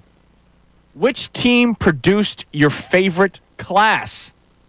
Jordan Reed went with the Carolina Panthers, where Matt Miller went with the Philadelphia Eagles. Are you kidding me? I got to hear this because I respect his opinion a lot. They played the board beautifully once again in drafting highly productive players at positions of need. And 1 year after winning a Super Bowl with a dominant defense, they selected 5 defenders to start their draft. And Kyle McCord is a fun add as a developmental quarterback in round 6 as well. So that was his favorite class. That shocks me. The Philadelphia Eagles. And Miller has forgotten more about this draft than I know. I respect. Yeah, these guys are studying it inside and out. Yeah, but Miller's work, I can tell you from looking back at previous years, he's a guy that you take his opinion and say, it's a very informed opinion. Okay, love that. He likes what he's seen, and he likes the value of it. Name one developmental pick to watch. Matt Miller. Eagles. Miles Hinton, offensive tackle. I'm a fan of Hinton's potential and physical skills, and the former Stanford and Michigan offensive tackle will now attend Stoutland U under famed Eagles line coach Jeff Stoutland. He'll sit and learn behind Lane Johnson and could be Philadelphia's right tackle or right guard of the future. Now, again, I'm not ready to say a 5th or 6th round pick is the replacement to a Hall of Fame right tackle in Lane Johnson. That's quite an endorsement. But notice he also said or right guard because Steen, you blinked, he's only got, 2 years left right on his contract. And they haven't necessarily shown that they're in love with him because they've found a replacement to him last year, Mekhi Becton. They make the trade with Chauncey Gardner-Johnson for the guy they get out of Houston, and maybe he could still battle for the right guard job. Again, Matt Miller's making me absolutely just think because he's a good draft analyst. Now, so one that more. Makes me think. And again, when I said love in all caps, make one prediction about this class 5 years from now. So just to put it in perspective, Jordan Reed says that the running back class will live up to the hype and prove to be the best position in this class. Ashton Jeanty and Omarion Hampton will emerge as instant impact prospects. Plus, the value in this class will be talked about with players like Quinshawn Judkins and Caleb Johnson, right? So Quinshawn. Is that what I said? Yeah. Quinshawn. Yeah. I mean, it's like it's almost like now we're merging Quinyon and Sean. So he thinks like his prediction 5 years from now that the best position out of this draft class will be running backs, which is a great prediction considering D tackle was the big position in this draft. Matt Miller goes with a specific team. The Eagles will look back on this draft as the spark that continued the Eagles' NFC dominance. Oh, my gosh. The Eagles doubled down on defense, and given the team's track record of hitting on starters while also developing later-round picks, it's exciting to think about what guys such as linebacker Jahad Campbell, safety Andrew Makuba, and defensive tackle Ty Robinson can become. He's talking about how this will continue to replenish the Eagles' dominance in the NFC, Johnny. And again, I'll tip my cap because I respect his opinion a lot. And I have looked into his work a lot over the years. He is one of the handful of guys that I would go, hey, that's a guy you pay attention to. Yeah, and how much of this is believing in the players themselves, but also believing in the situation the Eagles have that can apply to them? And that plays into it too. How about this? Matt Miller made me feel a hell of a lot better than I felt at 6 a.m. Look what I was able to do for you today. Miller is a guy that's, if I hear Joe Blow from Bleacher Report give me this, Miller is well-versed. That makes me smile. I promised you you loved. Did. You said, he loved this Eagles. Well, draft. and we'll find out in our own this week. We're gonna hear Andrew DeCecco. Absolutely. We'll share his thoughts and his debriefing, and we'll find out where he's at. I don't think he's going to be as high. Maybe. As that. I just hope there's somebody in the car right now that was maybe in the same boat as you. Well, that makes me. That was underwhelmed. That was underwhelmed, and then now feels wow. Because again, I put my opinion as one thing, and then I go, okay, well, I respect this guy, knows his stuff. Matt Miller. That should make every Eagles fan feel great this week. Now, do I get like a thank you card? Because I was the one that read the internet. No, you didn't mess up any words. Right, but do I get a thank you card? Like from you. No, Because I found this from you. No, because I don't tend to look at grades of grading of drafts. I tend to avoid it like the plague. Okay. But these weren't but, grades. But he's a really good. Yes, he did. That's. It's just not saying a grade. Don't worry, I got those for you over the course of the show. No. Coming up next, the biggest story in the draft, unfortunately, was not about players being selected, but about the fall of one and a prank phone call. Horrible. We'll talk about the weekend that Shador Sanders went through. Coming up next, it's Kincade Salciunas, 97.5 The Fanatic. Mike Missanelli, Bill Colarulo, and Ray Dunn. They have a...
Fanatic. We'll get to our text messages here momentarily. But this weekend, obviously, the NFL draft came to an end. What did I say earlier? That sounds so nice, sounds so smart. The road to the repeat, something like that. I like the whole thing. Yeah, the road to the repeat. Yeah, all right. I think that should Trademark immediately it. be a promo, and should immediately be a plan for our show. I like Matt that. Menard's here. Yes, that's good. then. So we can send that audio to Yes. him. The road to the repeat, Radio Man. There you go. That guy, Jim Cutler, he can be a part of it. I'll welcome him in open arms. So Shador Sanders was obviously the biggest story of the NFL draft. Now, in case anybody is tuning in and going, well, why does it matter here in Philadelphia?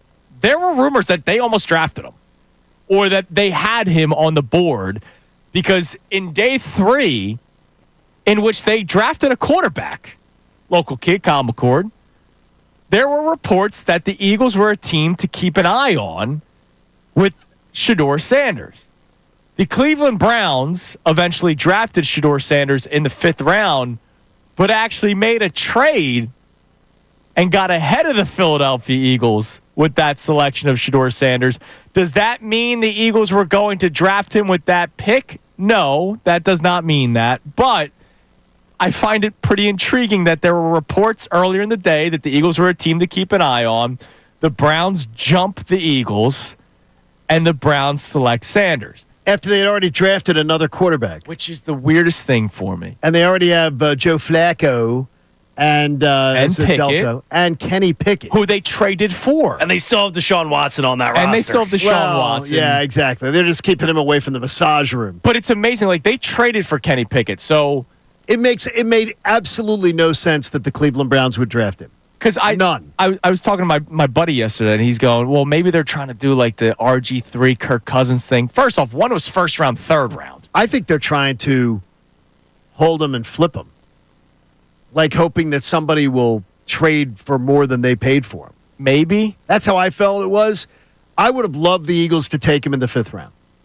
I would have absolutely loved it because it's great. Everybody can love the backup quarterback because they always do in this town. Shador Sanders has a higher upside than Tanner McKee. Higher upside. Yeah, right. But I like Tanner McKee. But I would absolutely have done that. Third quarterback, Shador Sanders, that can be developed here, would love it. Especially when there were people that wanted the Eagles to draft Jalen Milroe, which I thought was crazy. See, now I like Jalen Milroe. I would not have wanted to invest what you had to invest in. Yeah, that early. Whereas 5th round, a little bit different. Yes, I would have done that. I would have done that in a second for Shador Sanders, despite the self-inflicted wounds that he put on himself and his father put on himself. Yeah, and a lot of... Because his life is documented, because they have like the YouTube channel, there are videos that come out and you're going, that didn't look good. I remember we talked about it last year following a game when I think Colorado played Nebraska, and he was basically saying, how many times did Dylan get touched? Dylan Raiola, the quarterback in Nebraska. He was basically saying his offensive line sucked. And post-game press conference. And more importantly, too, Shador Sanders, if you are of the, like, and Mel Kiper, I've been friends with Mel Kiper for a long time. Yeah. And I'm embarrassed for Mel the way he conducted himself this weekend. I know you can have an opinion and you can dig yourselves in on it and go, I don't want to give up on that opinion. But to make it out like NFL teams, first round, second round, third round, fourth round, like there was some grand conspiracy. Hey, Mel, you know what the grand conspiracy was? This young man didn't conduct himself like a professional, and his father didn't conduct himself like a professional in regards to how he was going to be handled in the draft. There is a whole idea of, you saw it with Cam Ward, the video of him and Cam Ward, and it's like, hey, let's do a song together. Let's see it. Dude, I'm a quarterback.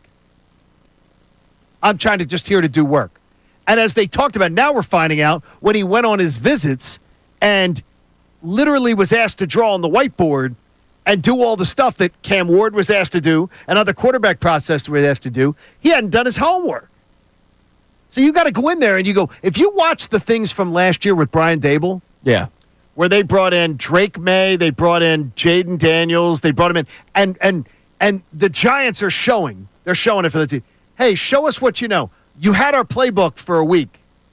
Tell us what you know about our playbook. Yeah. And they're able to go to the whiteboard and design. And reportedly, this young man did none of that. Right. and through his father and himself was like, yeah, not really sure I want to go there. Not really sure I want to play there. You start that crap, they don't want any part of you. By the way, you weren't that good. You weren't that good in college. Now, upside, like you said, upside is there. A 5th-round pick, I would have knocked down the Browns to get past them to get Shador Sanders. In the 5th round, I would have even considered him in the 4th. But the making it out to be, and then people trying to spin it as racism. I'm like, what world do you live in?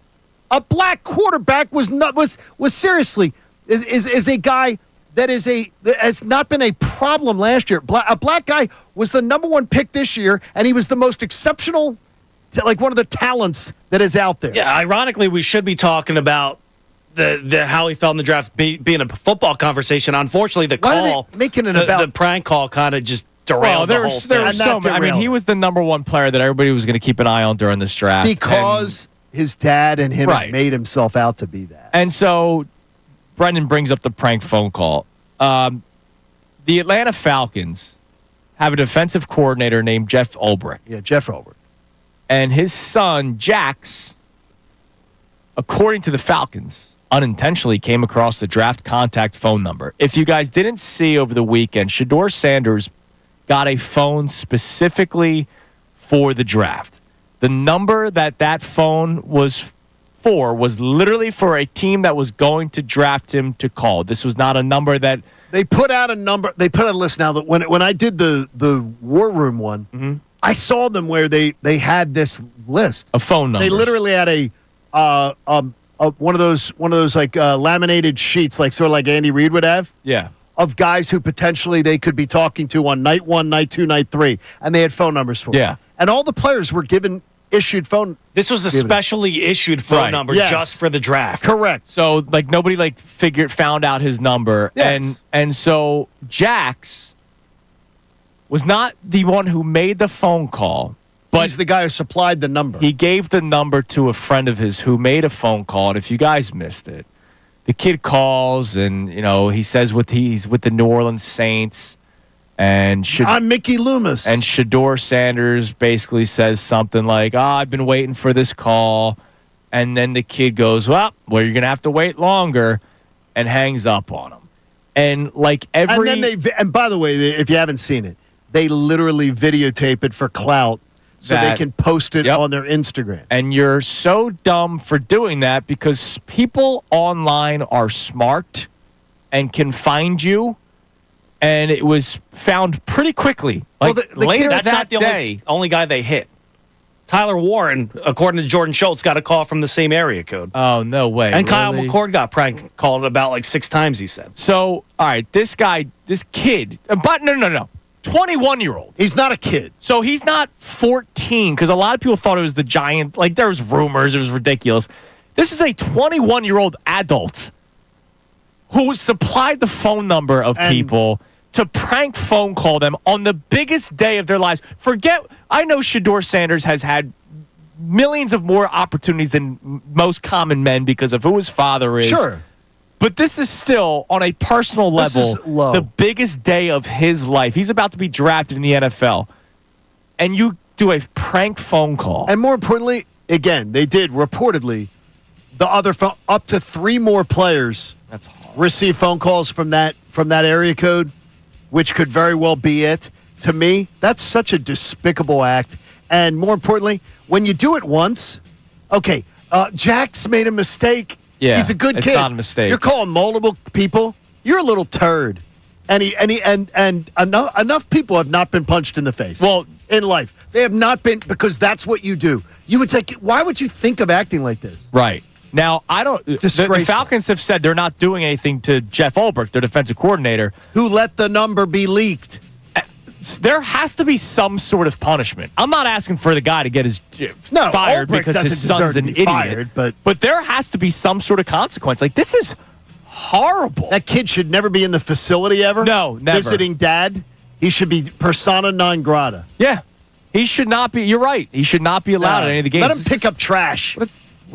What Let an him ass. pick up trash at the He's an Falcons ass. facility. He is. He might leave with a couple players. Yes, That's could true. be. All right, coming up next, we'll reset today's topics. Also, last week we talked about how the Eagles are doing things differently, right? Drafting a linebacker in the first round was different. That's different. 50 years different.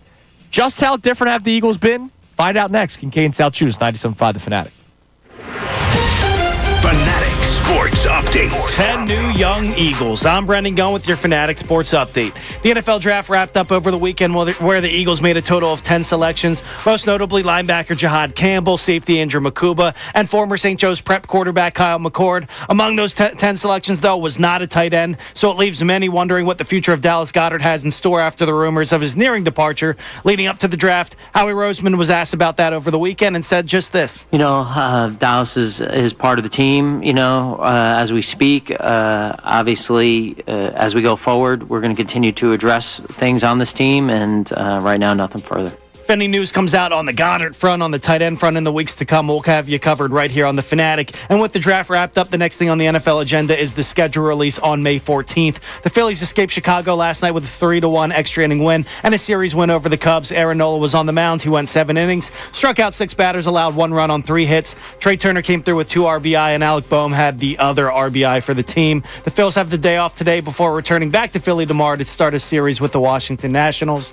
This update was brought to you by Hand & Stone. This Mother's Day, skip the pretty candles and give her something pretty. Amazing. Rest and renew at Hand & Stone, a soothing massage, a refreshing facial. So, no more mom gifts. Visit handandstone.com today. I'm Brendan Gunn in the home for your coverage of the Truist Championship, 97.5 The Fanatic and 97.5thefanatic.com. Bill Colarulo.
momentarily. But, John, I was thinking about it more during the break.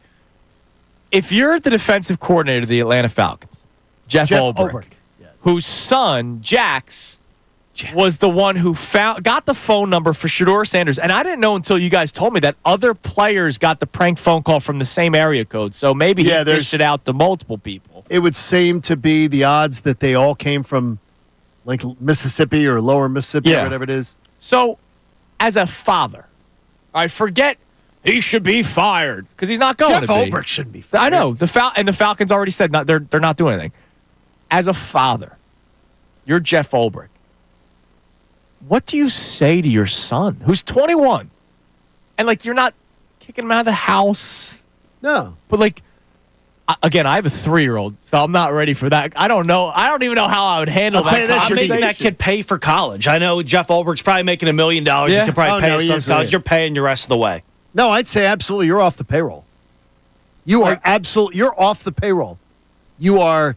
I hope your next semester's paid for. I can't trust you are off the ever, payroll. like ever. No, you because jeopardized my job. Right. Because you're a clown and you're clowning on other people. You're ruining other people's big moment in life. Arguably biggest moment of their life. Because you're trying to do something funny for Instagram or something. You're a little turd. Yeah. And I would absolutely. You are off the payroll.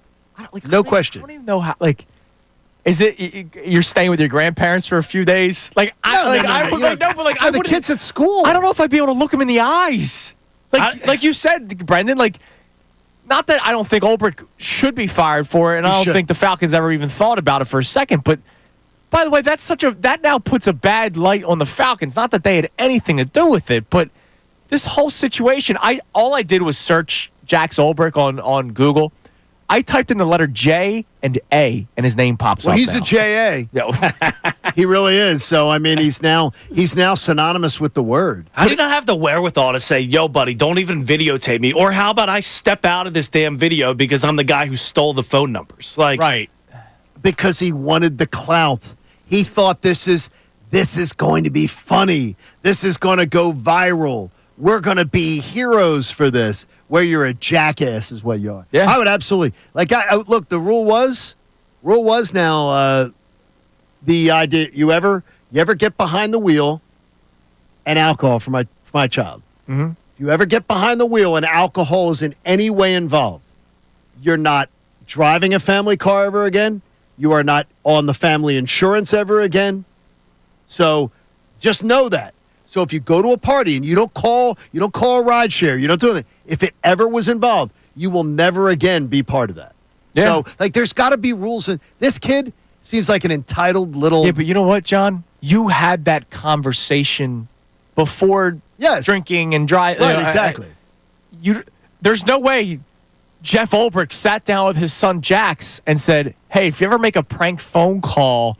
No, I got you, but like I don't even know how. Look, the thing is, there's no way he knew that this happened until boom, he sees his kid's face all over the internet. Going home and looking over? Like, do you think he just happened to stumble across an iPad? He probably went there time after time. It was like it has a Rolodex of players' phone numbers, plays in his phone. Thing is, it's sort of like when you have access to things, it's cool. And I will tell you, these executives, these head coaches, I would run into their John McKay. John McKay is the assistant general manager of the Los Angeles Rams. Okay. John McKay was like hung out at our radio station, like do things. He was a intern with the Falcons, like shagging balls and things like that when he was a high school kid and everything like that around the team. He had access to information, access to, but I guarantee you this: his father would say to him, "Don't you ever take advantage of what you know. Oh, of course. Put your phone in your pocket. You're not taking pictures. You're not doing stuff."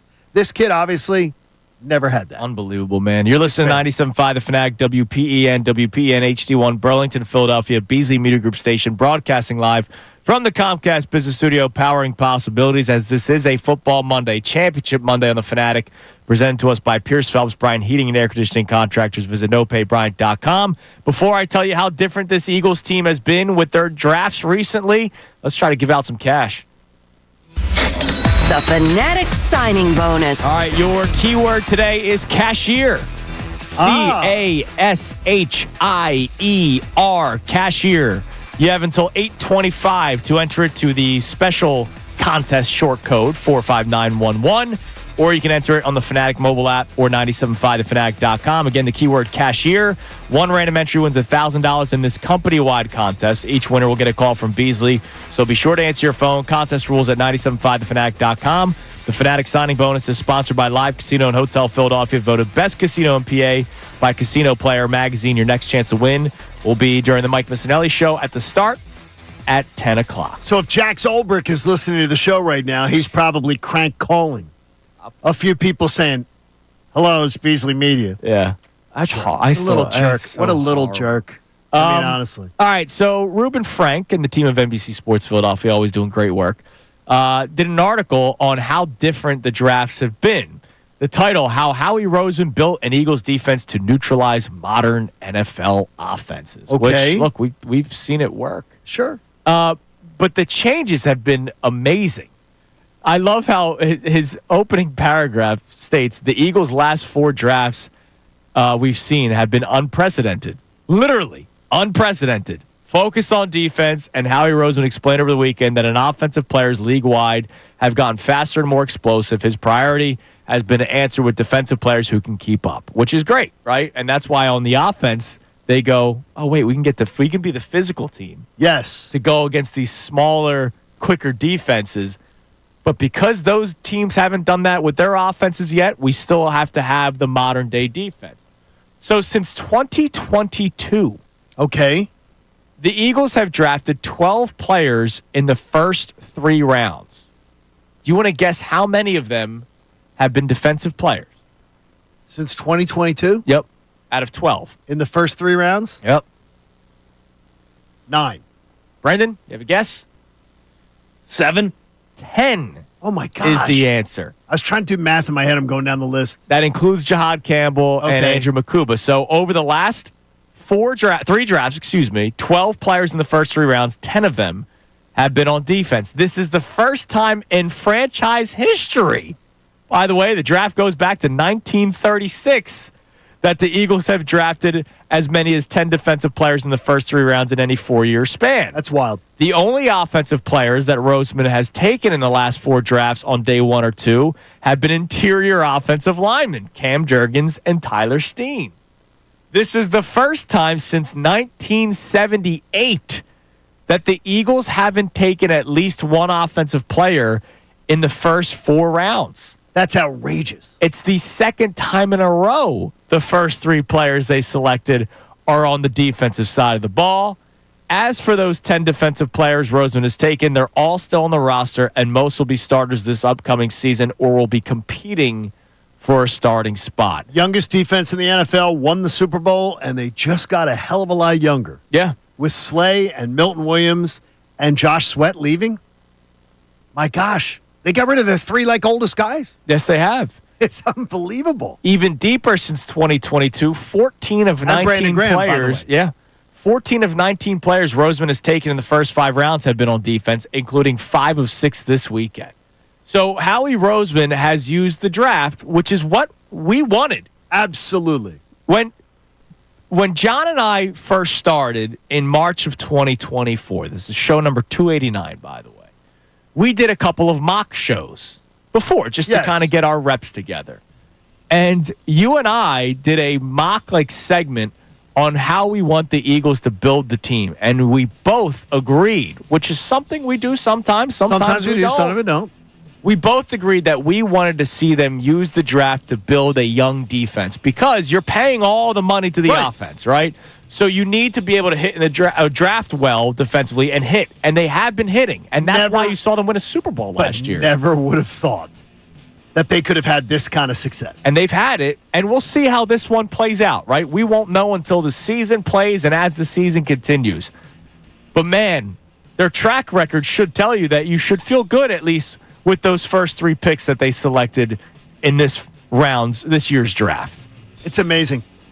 Much different Eagles team. Good job by Ruben Frank on that article. Yeah, by the way, Dave Zangaro, too. Great stuff in the draft. A lot of great draft coverage. So, coming up next, we'll give you some more grades from over the weekend. Mel Kiper, what did he give the Eagles? I will tell you. I give Mel an F for the weekend. We will talk more about that coming up next. It is Kincade and Salciunas here on 97.5 The Fanatic. Philadelphia Union Soccer. One by Sullivan. Whips it across for Evo.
.812 here on Kincade Salciunas, 97.5 The Fanatic.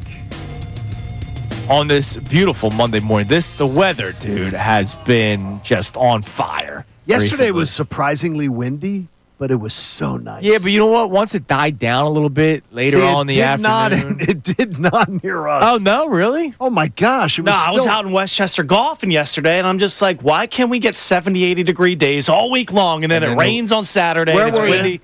Broad Run. Oh, you had a good broad run? What'd you do on that big par 3 down the hill on 17. Bogey. There's a par 3 where you literally shoot off a cliff. Oh, nice. Down like 4 stories. It's like a 4-story cliff.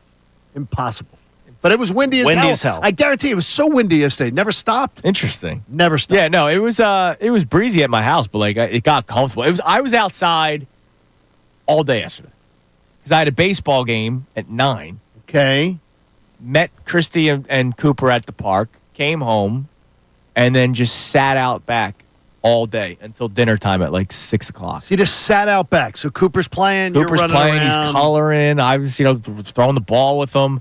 And then eventually I grilled, and then we ate dinner. I was outside from 9 a.m. to 6 p.m. I got tan. Like, it's great. It's awesome. All right. Love the good weather. So, the latest grade that we will give you here for the Philadelphia Eagles from Mel Kiper, which will then lead to a different conversation. But he gave the Eagles an A-.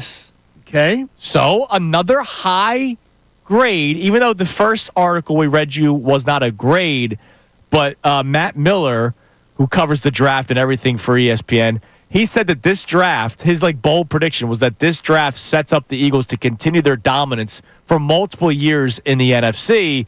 Mel Kiper gives an A-, and he writes this following last year's draft grade, which was an A. And he gave that before knowing how good Quinyon Mitchell and Cooper DeJean would end up playing. So he gave them an A last year. He gives them an A- this year. He says Roseman went slightly different with the addition of versatile off-ball linebacker John Campbell, who I thought could go in the top 20. Campbell can be a chess piece for defensive coordinator Vic Fangio, getting a handful of snaps on the edge per game. This pick tells me that there's some concern about the knee injury Nakobe Dean suffered in January, so Campbell could help fill that void. He's a really solid player. We know that he's very high on Makuba, comparing him to Troy Polamalu. He also compared him to Chauncey Gardner-Johnson, which that's the guy you ended up trading away. And then he says on day 3, offensive tackle Cameron Williams could be a steal. If Philly can help him put all of his talent together. He started just one season at college. He had him at number 125 on his big board, so he dropped a little bit. He also really likes Ty Robinson from a rotational standpoint, which is what Vic Fangio... That's all they're looking for. Yeah, you're not asking him to be Jalen Carter part 2. Exactly. If he's a rotational piece that they could get 35 snaps out of next year, a game, 40 snaps, that's a win-win. Roseman has done it again, selecting solid players throughout the draft. So Mel Kiper thinks very highly of what the Philadelphia Eagles did. He also thought very highly of what the Cleveland Browns did. Okay. As you can imagine, part of that was the selection of Shador Sanders. So he gave the Browns an A+, the only team that got an A+. He did give them decent grade for trading out of pick 2 because of what they were able to acquire for the rest of this draft and next year's draft. And he also liked the players they selected. But obviously, he really liked the selection of Shador Sanders. And Mel Kiper, who I respect as well, as much as you do, it was a bit of a rough look this weekend. It was freaking embarrassing because no matter what Mel might have thought, and I think Mel lost his mind this weekend, because no matter what he thinks, the draft coverage is about his expertise. It's not about him getting his pick right.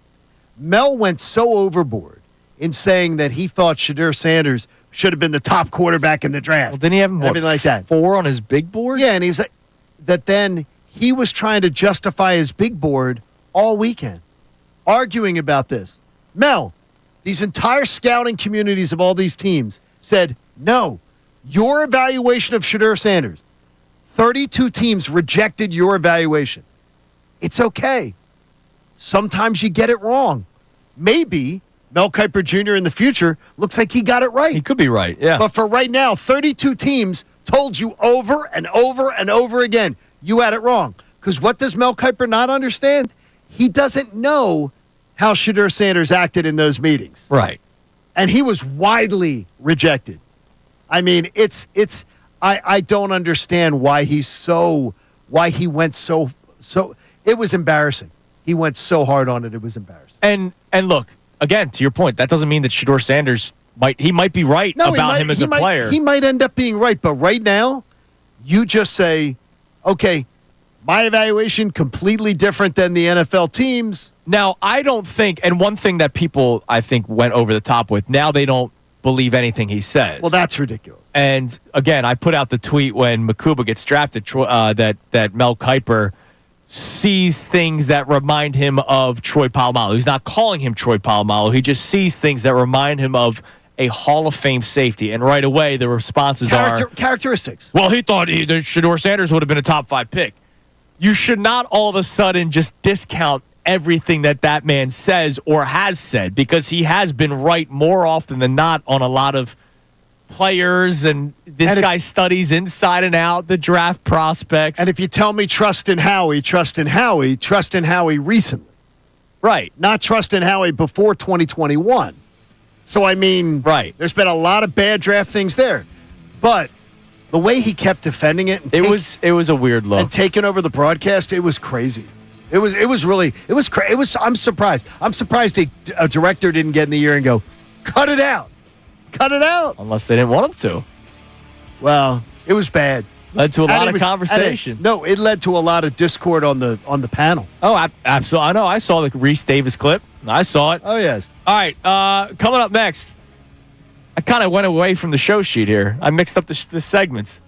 It's okay. We have today's headlines with Brendan Gunn coming up next. And we'll give you some more of these draft grades as well. And plus your text messages on everything. It's Kincade Salciunas, 97.5 The Fanatic.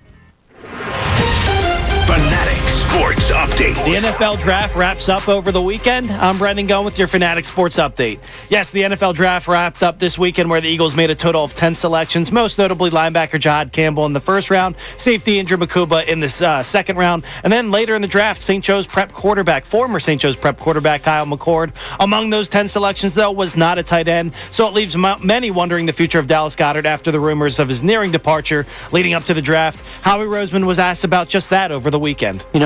Dallas is part of the team, as we speak. Obviously, as we go forward, we're going to continue to address things on this team, and right now, nothing further. If any news on the tight end position or Dallas Goedert happens to break over the next couple of weeks, we'll keep you updated right here on The Fanatic. And with the draft wrapped up, the next thing on the NFL agenda is the schedule release coming up on May 14th. The Phillies escaped Chicago last night with a 3-1 extra inning win and a series win over the Chicago Cubs. Aaron Nola was on the mound. He went 7 innings, struck out 6 batters, allowed 1 run on 3 hits. Trey Turner came through last night with 2 RBI, and Alec Boehm drove in the other run. The Phils have the day off today before returning to Citizens Bank Park tomorrow to begin a series with the Washington Nationals. This update was brought to you by Bet365. Whatever the moment, it's never ordinary with Bet365. Download the app today. I'm Brendan Gunn on your home for the best coverage of the Truist Championship, 97.5 The Fanatic and 97.5thefanatic.com.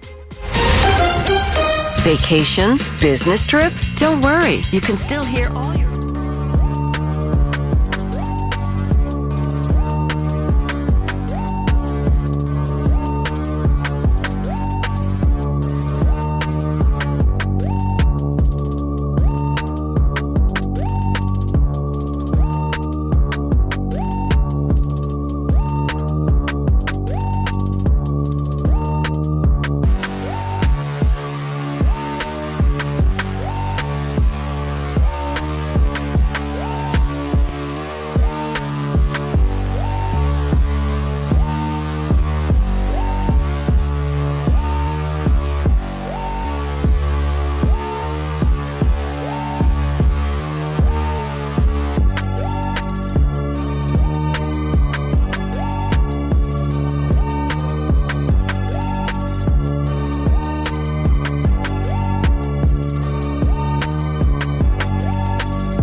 8:26 here on Kincade Salciunas, 97.5 The Fanatic.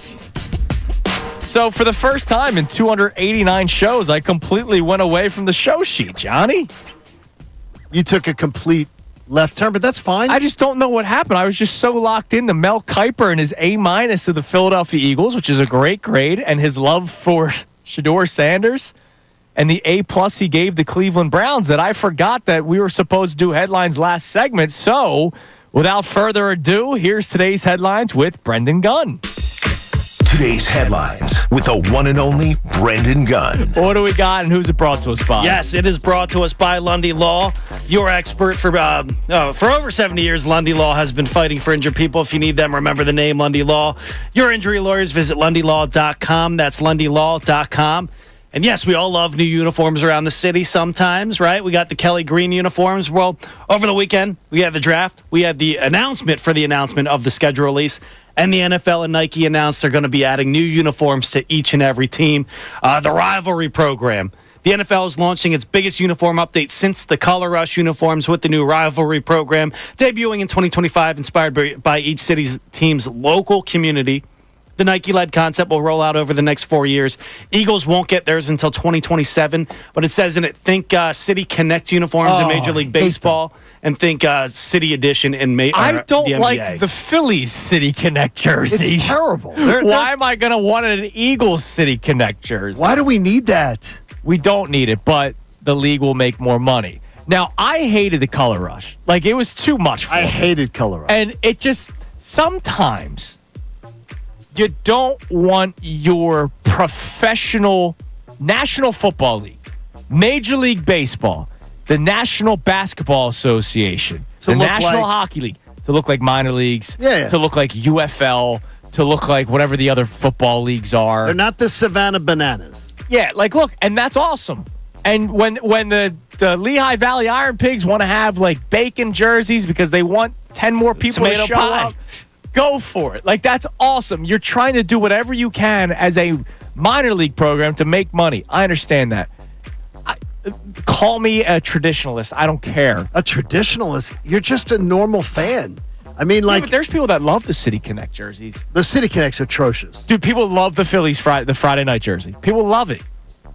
Really? Yes. I see them all over the place. But they had to fix it after 1 year. Are we getting those yellow and blue 2007 uniforms? I hope not. I hope not. That would be. I would like. Well, no, but it's what you're rambling. Like, what could towards. the Eagles possibly do besides, like, oh, here's a gray uniform, like, because you have a little bit of gray in it. Like, what other uniform could they possibly come up with for the It would be Birds? red, white, and blue.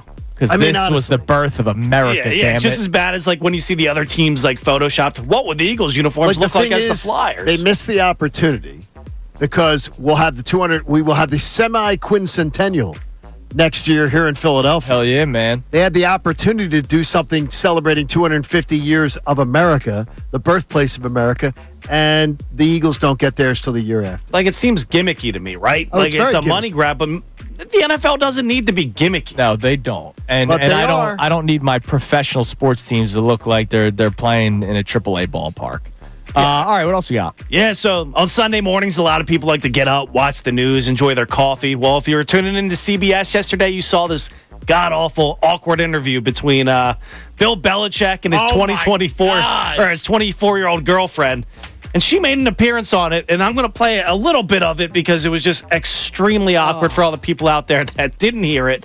But she's by his hip and everything. Take a listen. Jordan was a constant presence during our interview. You have Jordan right over there. Everybody in the world seems to be following this relationship. They've got an opinion about your private life. It's got nothing to do with them, but they're invested in it. How do you deal with that? Never been too worried about what everybody else thinks. Just try to do what I feel like is best for me and what's right. How did you guys meet? Not talking about this. No? No. It's a topic neither one of them is comfortable commenting on. How could you be uncomfortable talking about where you met your girlfriend? Like, that's what's so sketchy about Well, my guess would be it was probably a dating app.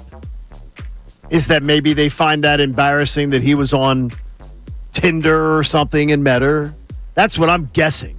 Because to me, that's a really simple question to answer. Yeah. How did you meet your wife? How did you meet your wife? You went to high school with her. How did I meet my wife? She was best friends with friends of mine. Like, I mean, that's a simple question. Yeah. And this girl, She seems way too up in his business. Well, and then not answering that question adds then to the intrigue. And there are people that are now like making assumptions that she was working in Vegas. Something like that. Well, no, up that alley. Well, I don't think that they're like offbeat on some of the. You can look at her history. But like, I don't want to, No, but you don't want to cast aspersions on her. But she opens up the door. Right when you're refusing a simple question. When you're refusing to answer that question, people start trying to do research because everybody is a federal bureau investigator on social media, right? Yes. That's how we found out who Jack Zolbrick was in a matter of hours. There are people that are going to try to find out how the two of these beautiful couple, 50 years apart, met. So awkward. That's really awkward. So awkward. I can't imagine this world of Bill Belichick being this kind of way. I just never saw coming. No, I don't think Tom Brady did either. And here we are. But I'll wrap it up. Today's headlines with the replay. How do you evaluate this draft class for the Philadelphia Eagles? Yeah, I don't see how you could necessarily hate it. Like, I love the 2 first overall picks. You had linebacker John Campbell, best guy on the board, and then Andrew Makuba. I will say this. I'm in the favor of giving the Eagles the benefit of the doubt, and the Andrew Makuba pick kind of lends to that. You look around the safety draft boards, Makuba was a little bit further down than some of those names on the board. The Virginia safety, Kevin Winston Jr. from Penn State, Xavier Watts, my guy out of Notre Dame. My guy. It seems like they drafted for fit a little bit, right? Well, with Andrew Makuba. You think back to 2021, or 2020, mind you, with Jalen Reagor. They went him over Justin Jefferson because he, quote-unquote, fit what they were trying to do. They just did the same thing with Makuba, but I like it a little bit, and I think they Well, you like it because it's Vic Fangio who's picking the fit. But Miller said in his breakdown that the Eagles drafted for need, which I think they did. I think they need and fit. What Brendan's saying, like there may have been a more talented safety, but this guy fits with what Vic Fangio wants. And if this was 2021, I would hate that, right? But since they've came a long way in the draft, I'm giving them the benefit of the doubt that says, hell, maybe this guy isn't the best guy available, quote unquote, but he's going to fit what you need defensively and the attitude that he's going to bring. He hits people, he turns the ball over. The other guys, they just turn the ball over. Maybe they just hit people. You get both. He's a CJ clone, and that's what a lot of the draft analysts were saying is that he's very. They remind him of Chauncey Gardner-Johnson. Great job, Gunner, with today's headlines. Let's sneak in a text message on today's topic. Again, Johnny just kind of woke up feeling a little underwhelmed. Yeah. I felt that way all day yesterday about it. But I can tell you that Matt Miller got me to waver a bit. That's and when we talk to Andrew DeCecco, we'll be able to do the same thing when we get to talk with him this week. My biggest takeaway was you don't have the replacement to Dallas Goedert. And now that means maybe he comes back. But here's the thing. Regardless of if he comes back or not, you didn't draft his replacement last year when you were thinking about moving on from him this year. And if you do end up bringing him back, you still don't have his replacement for next year. And you're going to have to draft a tight end next year to be your rookie tight end to replace Dallas Goedert, if he even does come back. If not, they're going to have to get creative, which Howie Roseman has been creative before. So we'll see how it plays out. By the way, did you see Robinson? Just a little thing on Robinson, the pick out of Nebraska. That I think it's 7 touchdowns. He had 7 touchdowns as a fullback. Did he really? They used him as a fullback. Well, in short yardage. So got Mailata, and now we're going to have to hear about Robinson for 5 years. The thing is, though, what are we hearing about? The tush push may go away. Like maybe legislated against, and you got to lose a game because you give your defensive tackle the football and he puts it on the ground. I can't live with that. Now, again, they do have a tight end, the German linebacker. Oh yeah. That DeCecco loves. Van Sumeren. Yeah, they changed him to a fullback. I mean 7 touchdowns in Nebraska, I believe it was. That's pretty good. That's not bad. That's not bad. All right, we got in the text line there. Yeah, no name on this one, but they said anyone who thought the Eagles were going to control this draft with a bunch of 5th-round picks and compensatory picks next year that you can't move off of until that draft was delusional. I'm objective about this draft. It was all right. Yeah, I told one of our, guys who always is going to troll the Eagles. He says, last week you said the Eagles were going to control the draft. I said, find it on the thing, and I'm going to pay you $100. I said, but you got to pay me $100 if I didn't say that. Because you can't say they're going to control the draft. So I said, if I said it, I'll give you $100. All right. So all the games, all the shows are there for it. to this gentleman. Yeah. He didn't take up the wager. Might have to hit him up, edit some audio. He didn't make take, you say it. He didn't take the wager. Split that $100. He didn't take the wager up. Hey, AI is easy nowadays to operate. Guess what? Yeah, thanks. We're going to have John Kincade AI soon. All right, coming up next, I have a question for you guys. I think I kind of know your answer, Johnny, but I don't know. You've also been swayed a little bit. Okay. When it comes to draft grades, does it mean anything to you? We'll get into this coming up next, and I want the audience to chime in on this as well. We'll explain more. It's Kincade and Salciunas, 97.5 The Fanatic. Mike Missanelli. The home runs are ridiculous.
Monday morning, presented to us by our friends at Pierce Phelps Bryant Heating and Air Conditioning Contractors. Visit nopaybryant.com. All right, so as the show continues, I'll give you some more draft grades.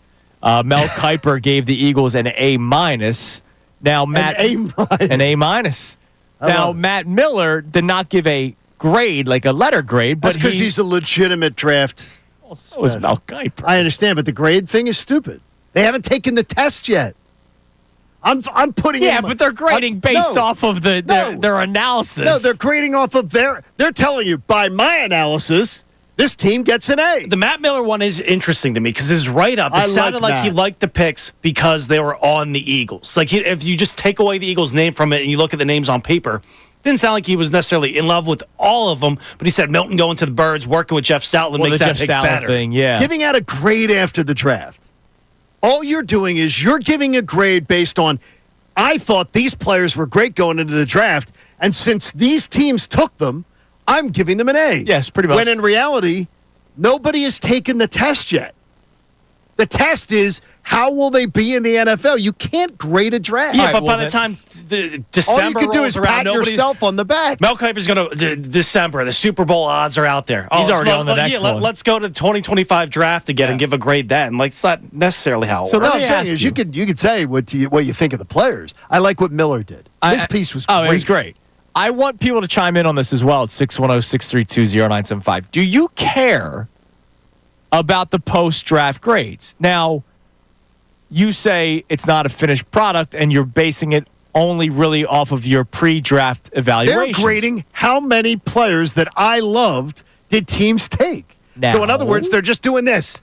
They're patting themselves on the back and saying, these teams are smart because they like the players I like. Okay, well, hold on a second.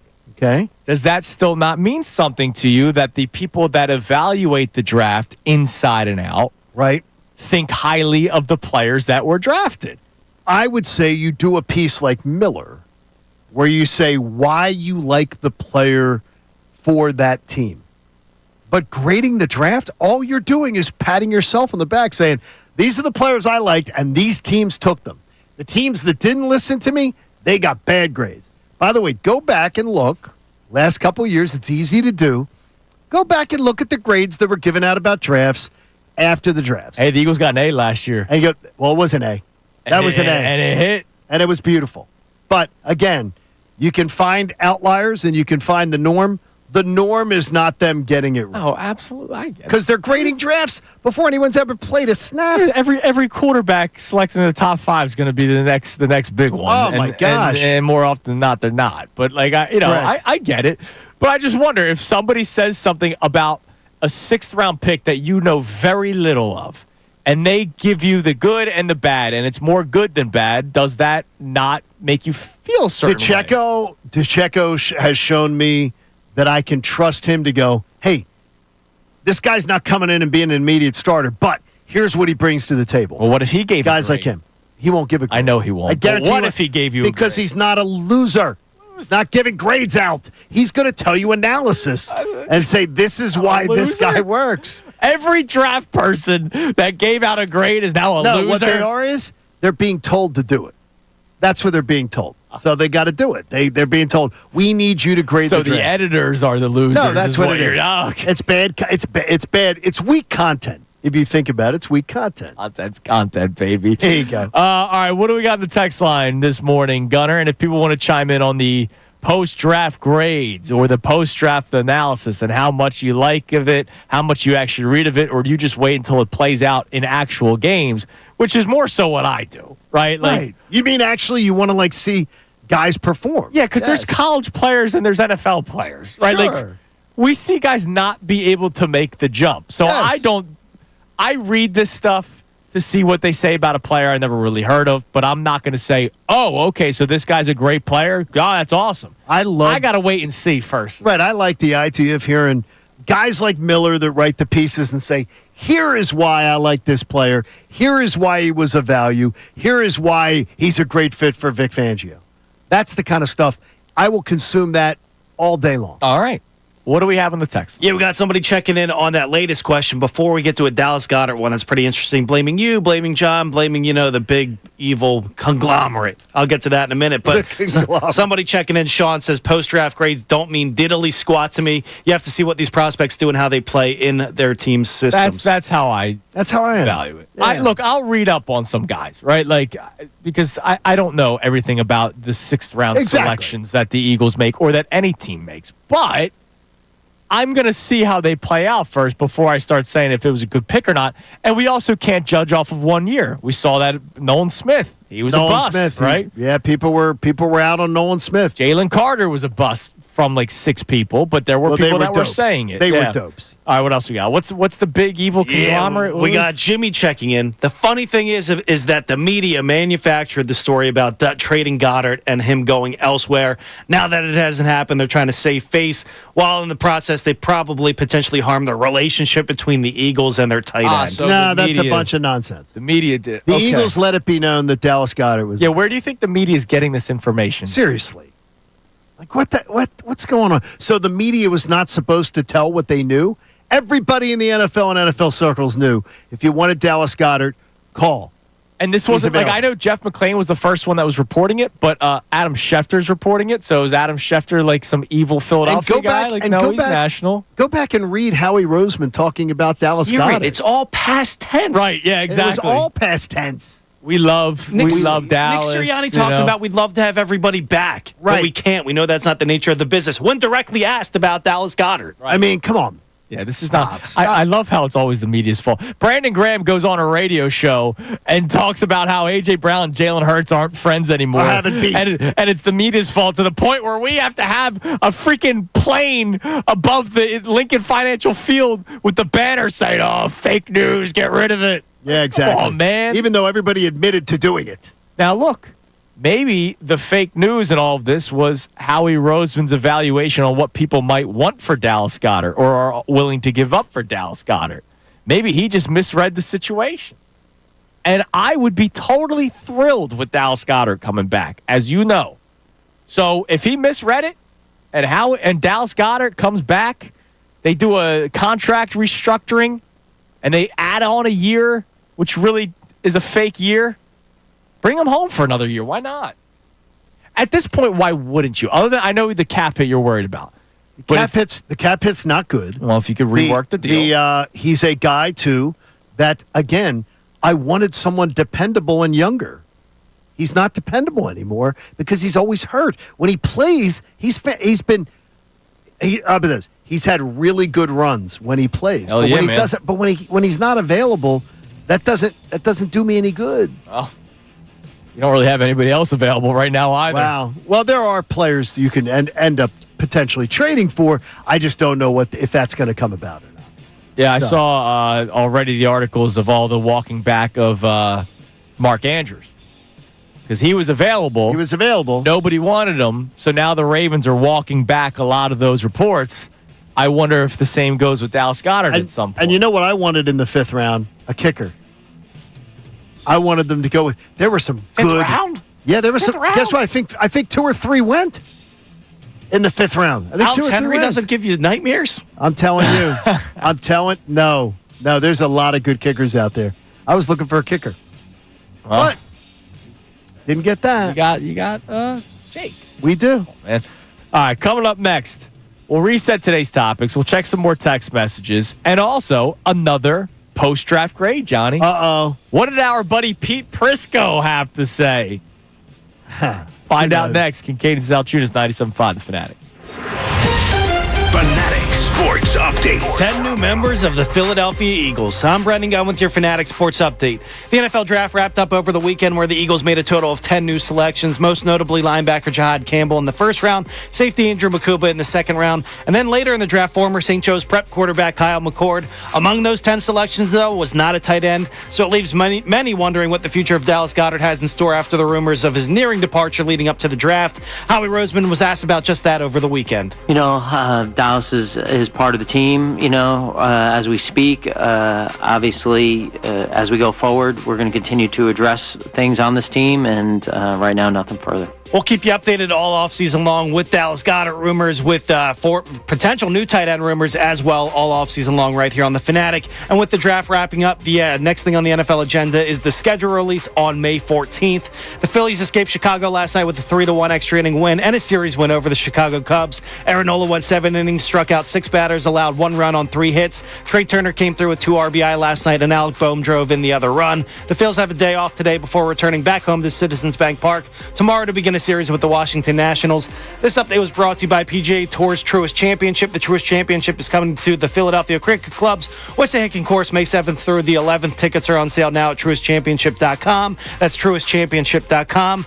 And I'm Brendan Gunn on the home for the coverage of the Truist Championship, 97.5 The Fanatic and 97.5thefanatic.com. Philadelphia sports. Touchdown! Saquon Barkley! Into the second deck, Bryce Harper! Shoot!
All right, what do we have on the text line? Any of our topics so far this morning? Did anyone chime in on the Trey Turner discussion at all? Somebody did. I got to go back and get to that, so I'll get to that in a second. Okay, please. Let me give you an Eagles one in the meantime, though. They want to know, would you be interested in signing Gerald Everett to replace Dallas Goedert and then still trading away Dallas Goedert, or no? I mean, look, I'd rather just keep Dallas Goedert. because he knows this system. He's been a part of this team. He has a good relationship with Jalen Hurts on the field. Look, here's the thing. Again, you're going to sign Everett to what? A short-term deal? That's not what the Eagles do at tight end. And I understand that they've gone against the norm recently, so maybe it is a possibility. But I'm not trying to just move on from Dallas Goedert because of a cap hit, and I understand that you would be worried about the cap hit for another 30-year-old tight end who's okay. And how much is this cap hit? Is it going to be $12 million? No, it's not. Or is it going to be $2 million? Yeah, which saves $10 million for you to be able to have more flexibility to sign somebody to an extension, make a trade, add some rostered players when teams start cutting. $10 million. Save $8 or $10 million, Andrew. You could get 3 guys. He's no Dallas Goedert, though. Gerald Everett. What I understand, but I'm saying is the idea, the concept of it. Right now, you can't. You're going to pay him $1 million a game for Dallas Goedert? Hell yeah. Count on him? I don't know. It's shaky. Got the Trey Turner text that says, do you think he's mentally fragile or too mentally fragile to go out there and get a quote-unquote demotion, move him to second base, or will he be able to go out there and perform? The other issue with that is Bryson Stott can't hit lefties. If you're not going to play him against lefties, then do you just move Trey Turner back to shortstop and have a rotation there? Or will that mess him up? See, I love that thought process is like if we're worried about the $300 million player being mentally fragile, we're screwed. We're screwed. Yeah. We're done at that point. Just a position. Right, we're done. At that point, you are finished. Now, there are players, again, Alec Boehm, I think Alec Boehm has been admirable in the way he's bounced back. But there are people that were worried of dropping him from 4 to 8 because that was going to be too much for his psyche. And he did struggle, but he was already struggling, so can I really point to that being the reason why he continued to struggle? I don't think so. No. So, yeah, you're right. If we're so worried that Trey Turner could have a breakdown because he got moved from short to second, then that's a totally different conversation. I think the guy having the breakdown is John Middleton saying, why did I let my general manager, Bryce Harper, talk me into $300 million? Because many in baseball circles believe that Dave Dombrowski was not the guy clamoring to get Trey Turner. Oh, is that right? So, look, it was a orchestrated move. He's still a good ball player. It's just the contract is obviously what will be hanging over his head that people will be very disappointed with probably as years continue. I just don't think he's done yet. I think he's still a decent ball player. It's just he's not going to be the Trey Turner that we saw with the Nationals when he was that phenom. The thing is, he's not the player you saw in the World Baseball Classic. No, he's a declining asset, and the problem is that he's got tons and tons of years to go. Many years, yeah. Well, we got Alex and Warrington trying to check in with a bit of a silver lining, I guess, on it. He says, the problem is that every shortstop from that 2022 free agency class pretty much is terrible today. It's not just Turner. Carlos Correa is not the same. Dansby Swanson's not the same. Corey Seager's the only one who's all right. So if you look at it that way, we may have gotten the best shortstop anyway that you were going to pay. No, because of what you paid. Seager won a World Series, the Rangers. Correct. And more importantly is what did you pay money-wise? I mean, that's the thing, is that's part of the issue. What did you end up paying? Yeah. I mean, you could have paid $140 million less for Dansby Swanson. And then also, too, gotten superior defense. Far superior defense. And his back of his baseball card tells you it'll be a lot better than it was this weekend, where Dansby looked lost. He looked lost up there this weekend. Yeah. But it just, I'll spend $170 there, and then I'll have a legitimate bullpen. And I won't let Estevez and Hoffman go. Right. If I have money. Corey Seager, in the year the Rangers won the World Series, throughout the course of the playoffs, he batted .303. And in the World Series, he went 6 for 20-something. He had a ridiculous World Series. So there's a big difference between what Seager's done for the Texas Rangers, and what Trey Turner's done for the Phillies. All right, you're listening to 97.5 The Fanatic, WPEN HD1 Burlington, Philadelphia, a Beasley Media Group station, broadcasting live from the Comcast Business Studio. powering possibilities. Pete Prisco, who's usually got a certain tone with the Eagles. He does. He gave them a decent grade. One step below Mel Kiper, who gave the Eagles an A-. He gave the Eagles a B+. So each team he graded, he also did the best pick, worst pick, and the skinny. So the best pick, he actually gave second-round safety Andrew Makuba. He said he would have been a higher pick if he weighed a little more. He throws his body around as much as anybody in the draft. The concern is whether or not he'll hold up, which, I've been hearing that about Devontae Smith for many, many years. Sure. The worst pick, he didn't give a name. He said, I like their draft. So I'll just go with this. They didn't pick an offensive lineman until the 5th round. That surprised me for a team that always seems to have guys developing and ready to play, which I agree with that sentiment, that back half. Like, that is something that the Eagles traditionally do, is draft a lineman early to have them develop, whereas this case, they wait till the 5th round. But maybe does it tell you that they didn't like what was on the shelf? Exactly, right? So that's the thing. Like, it's easy for me to say, man, I'm upset they didn't draft the tight end. But they drafted Jahad Campbell 31, and they drafted Andrew Makuba 64. They drafted players for that two needs. Yeah, players that I both like. And the tight ends were drafted in between the two of them. So kind of out of striking distance.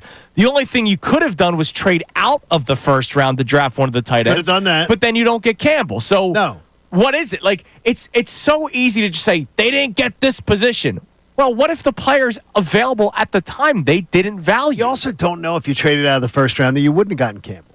Correct. We don't know how far. Fact, you're right. But I don't think you would have fallen much further. Right, exactly. Lastly, this. Do you see his $100 bill thing? Mm-mm.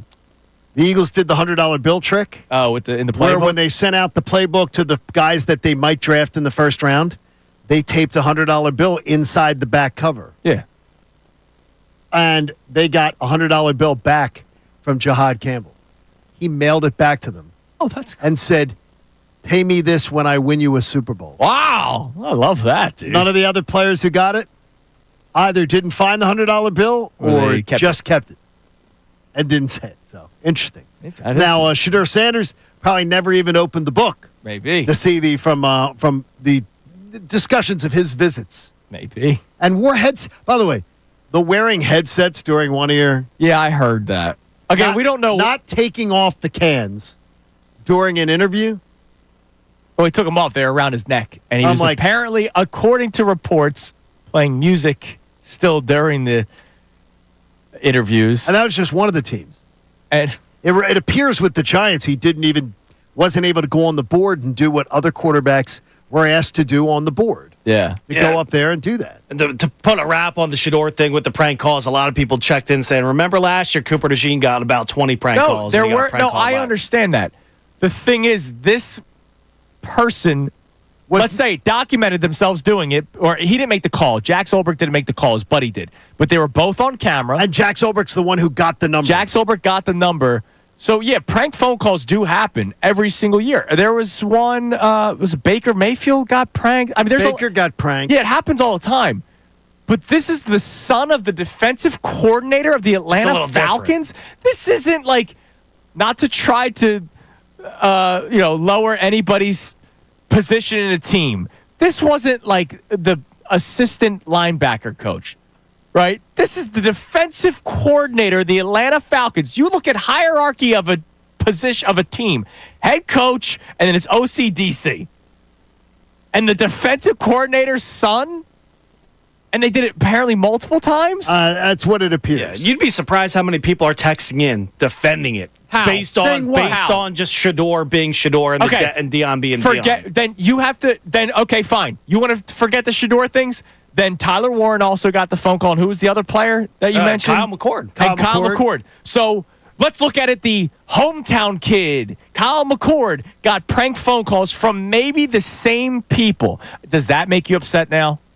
Let's forget Shador Sanders. A prank phone call when it comes to the NFL draft is a heinous thing to do because it's one of the biggest moments of these kids' lives. So I know there are people that have their opinion on Shador Sanders. Shame on you if you are defending this ass of a kid to do that.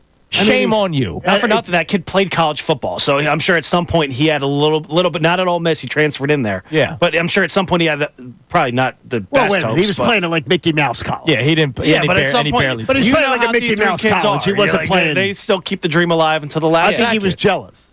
But maybe. I think it's another little jealousy thing. Little snot-nosed brat jealous that someone else is getting their dream that he didn't even have a shot to at like 155 or 158.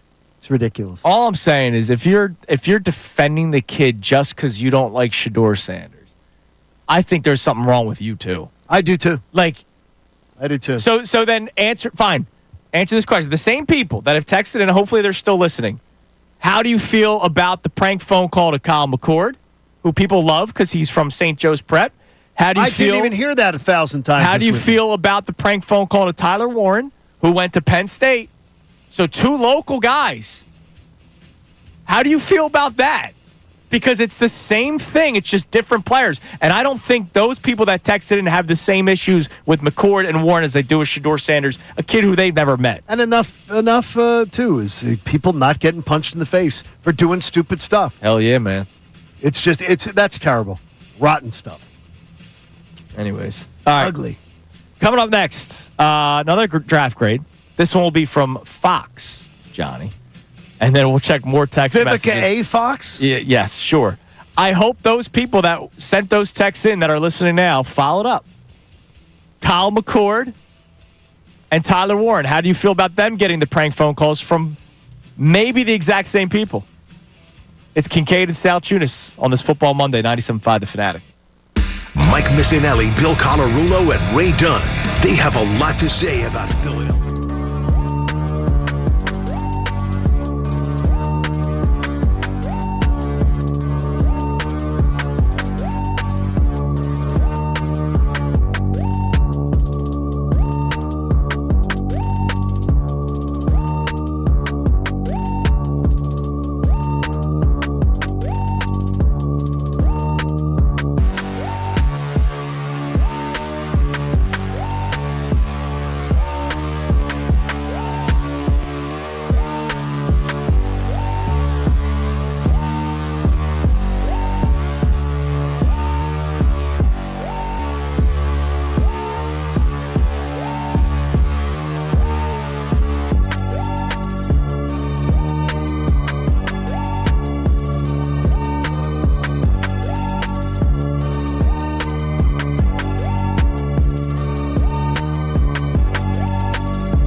The 9 o'clock hour here on Now, Kincade and Salciunas, by the- 97.5 The Fanatic. A couple people said the $100 story is not true from the Eagles. And it's like it's from draft day. The Falcons did this back in the day with Michael Vick. Okay. Twice, where they put money in the playbook for Michael Vick because they didn't think he was practicing. Jamarcus Russell, Raiders. same Jamarcus thing. Russell, they did this. This has been done real. I didn't know that this one was a fake. But they've done this before. And Right, no, okay, so this one didn't happen with the Eagles. The Falcons once gave Michael Vick blank tape of game tape. Yeah, I remember that story. And he never responded. Did you watch the tape? Yeah. Yeah. I did. Yeah, so it is. So from that one, they get punked. Yeah, That's not good. Oh, my gosh. It's a rough way to go. Real quick, before I give you some more draft day grades and we get some more text messages, did you see how the game ended yesterday between the Texas Rangers and the San That was Francisco wild. Giants? I thought this would have been in today's headlines with the one and only Brendan Gunn. It's like Little League. Elliot Ramos.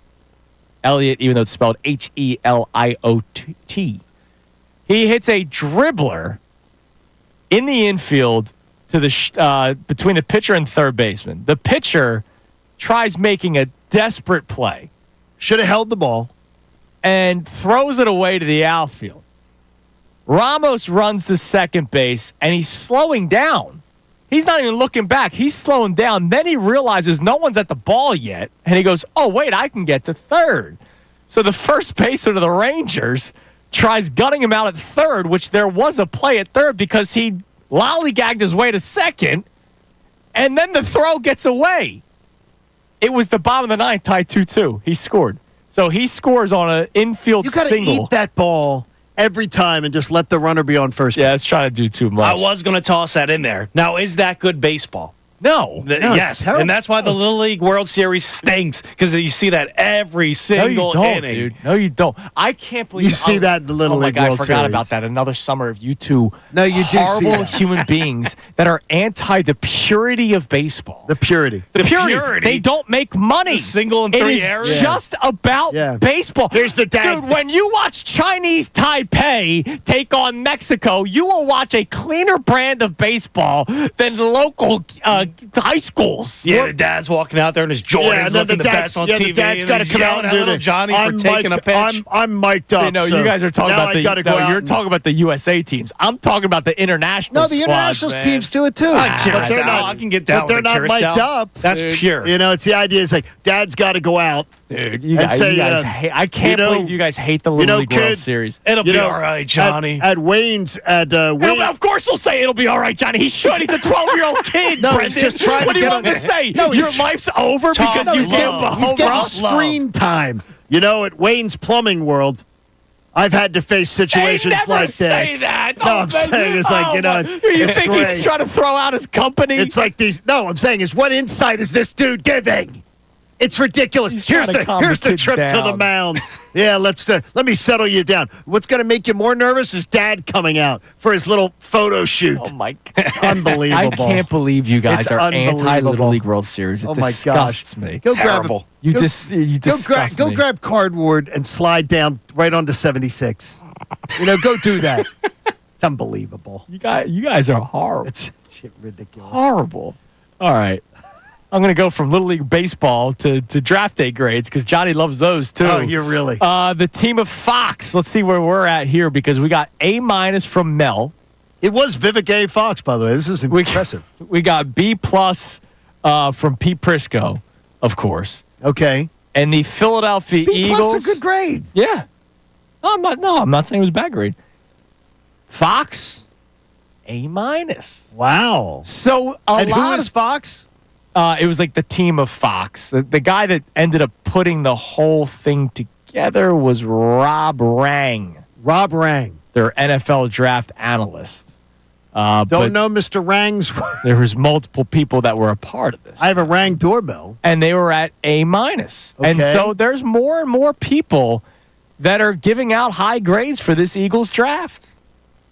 So Well, does that make you feel better? Well, if Rang says it, I mean, I'm in. Rang gave him a good grade. You know, Rang doesn't just throw out grades. I'm just saying, My man. gosh. They love the this hell? Eagle. Okay, who the hell is John Kincade? No, I'm not grading drafts.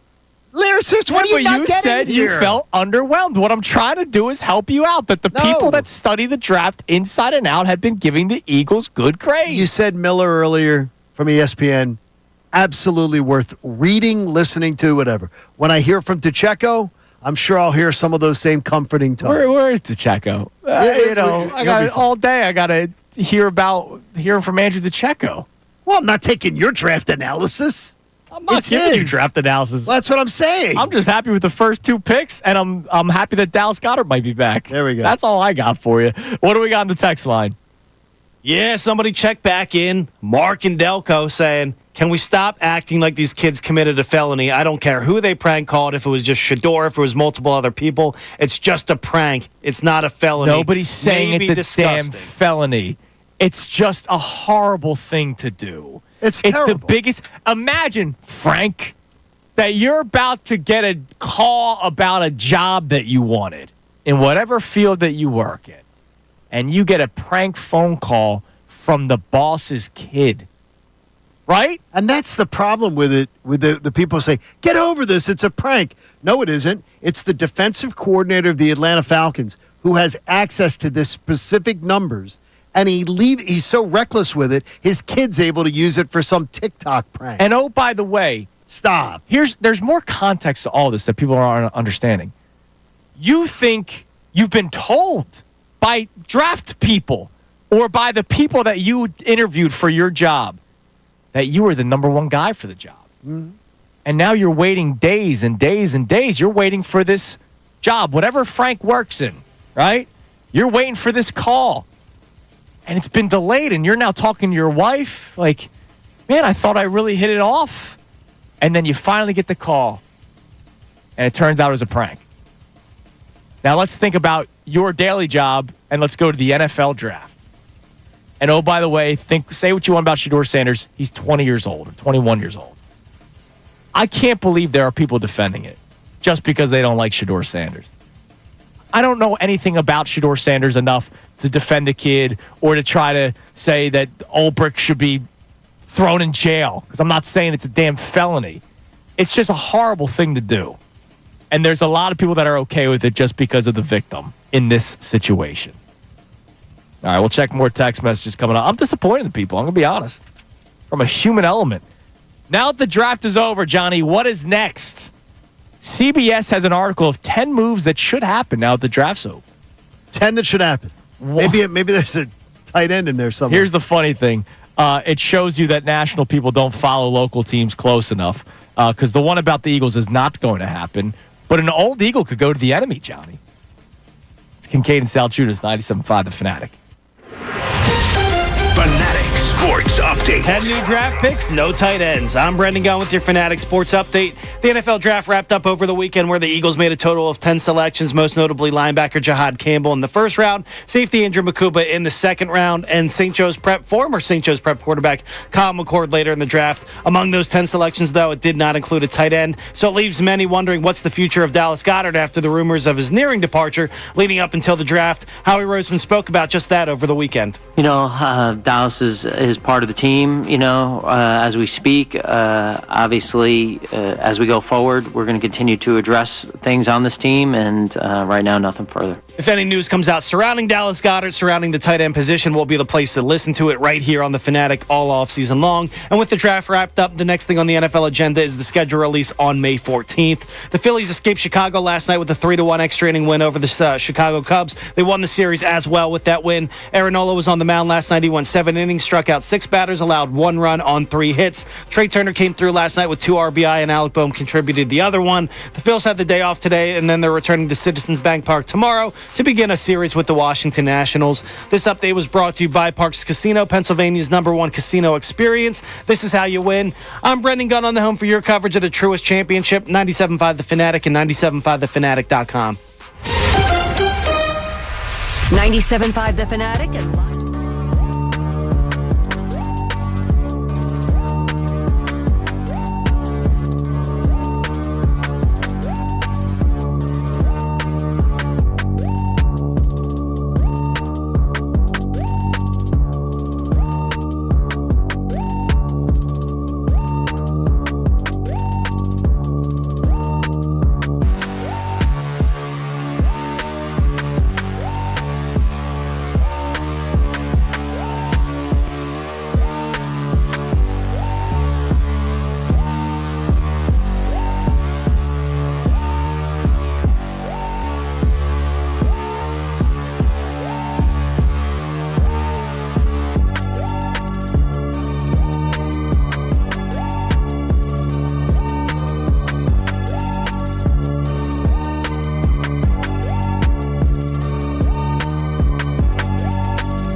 conditioning contractors. Visit nopaybryant.com. Don't forget the Mike Missanelli Show. Coming your way at 10 o'clock with Ray and Bill Colarulo. And, of course, right at 10 is your next chance to win $1,000. All right, so before we get back to our text messages, even though I'm disappointed in a lot of you today with this, who cares if they pranked him? What's wrong with you guys? Like, just think about it from a human element. What's wrong with you? Well, you know what's wrong with you, too, is that Saquon Barkley has responded to outrage on, of course, Twitter outrage. He says he goes, LOL, which I don't like the LOL. Some people are really upset because I played golf and flew to the White House with the president. Maybe I just respect the office. Not a hard concept to understand. I just golfed with Obama not too long ago, and I look forward to finishing my round with Trump. Now, get out of my mentions with all this politics and have an amazing day. Amen. Saquon. Amen. Saquon Barkley. Yeah, I mean, it's unbelievable. It truly is a derangement. It truly is a derangement of people that they can't live their life and go, oh my gosh. They got to comment on every aspect of somebody. I don't like somebody because of this. And to make it clear, it's both ways. Right. No. Because if he golfed with Joe Biden, the other side would lose their minds. Politics is clearly, there are people who wake up every day with a derangement. What are you going to do, put your head in the sand? Yeah. Yeah. Is that, you need, yeah. Remember how that was like a bad thing to do like 10n years ago? Yeah, it's not a bad thing. Now it's like, you know what? I'm a lot happier than all of you. Yeah. Call me an emu. Yeah. Every day. It's every day. It's every day. I'll definitely be the emu. Like, bring it on, man. The amount of mute buttons that have had to been used on social media with friends, with everything. I always say it. I enjoyed my friends, family, loved ones more when I didn't know every single thought. Yeah, like 10 years ago. It's a totally different world. I hear you. But the mute button works well. I hear you. It works well. I can't. It's the bandwidth for it. And it is every which way. There's some things that I just can't allow impact of my life. And, no matter. You're golfing with me Friday. That's going to impact my life. You know what I want to do? I want to check. I sometimes play golf with people I don't know. I'm going to check their voter registration cards next time. That's what I'm doing. Got to do it. It's unbelievable. And the thing is, it's again, it's regardless everywhere. of what side. No, it's everywhere. You're on. It's everywhere. You see it. You see it from all angles. I remember when he did golf with Obama, it was the other side. You see it from all angles. It's ridiculous. Is Saquon going to rush for 2,000 yards this year? 610-632-0975. Hope so. All right. CBS did a list of 10 moves that should happen now that the draft is over. Cody Benjamin. We've brought him up a few times on this show. Sure. I'll just kind of run through them real quick. Rodgers to the Steelers. Cousins to the Saints. Will Levis to the Bucks. Kenny Pickett to the Lions. I don't know what the Browns are going to do. They have so many quarterbacks. They have to move on from somebody. But why would you trade for Kenny Pickett? Well, because I guess you wanted an insurance policy? But you got Flacco, Pickett, you drafted Gabriel. Well, Flacco's not going to be your guy. So Pickett was first, too, right? And Pickett was first. Yes. So, and Flacco's not going to be your guy. So he's not going to be the guy to be your starter. So Kenny Pickett is there. You trade for him. You say, if we can't get the guy we want in the draft, we got a guy who could be a bridge to the 2026 draft. Yeah. And probably a good bridge. Like, you can do a hell of a lot worse than Kenny Pickett. Did they go Pickett and then Watson, they announced that he got hurt again, and then they went Flacco, and then they decided to go? Yeah, I think so. But then, and they probably always knew they were going to draft a quarterback. They drafted Dylan Gabriel first, and then they draft Sanders. Maybe they didn't think they were going to get Shador Sanders. Yeah, so maybe they said, you know what, let's move Pickett for another late round draft pick. I still can't believe that. I can't believe Shador Sanders went to the 5th round. I thought it was going to be 4th round on Saturday right off the bat. Yeah. Right off the bat. Kept dropping. Didn't happen. Nick Chubb to the Bears, J.K. Dobbins to the Chiefs, Amari Cooper to the Broncos, Keenan Allen to the Chargers. Again, if you're just tuning in, these are the 10 moves CBS would like to see now that the draft's over. Now, I left 2 for the end on purpose. One of them is an Eagle, and one of them is a former Eagle. Okay. or one of them is who they think would come to the Eagles. Von Miller to the Eagles. Now, again, this is one of the problems with national media that tried to do let me do 10 different teams. Von Miller has some stuff going on in his life that the Eagles are very adamant being very against, to the point where if there is an inkling of any sort of domestic violence on your record. No, if there's anything, they are warning away from you. Like Howie Roseman has said that on Todd McShay's podcast. Like, that is public. Like, it's not like that's sources say. Like, no, the source is Howie Roseman said it on a podcast. That's why maybe Mike Green, who fell, right, who has 2 charges, the Eagles would not have drafted him. Wouldn't have touched him. I don't see Von Miller coming to the Eagles. Now, the other one I want to save for last, because this might be just more of an entertainment standpoint at this point. Carson Wentz continues to make his national NFC East tour. The Dallas Cowboys,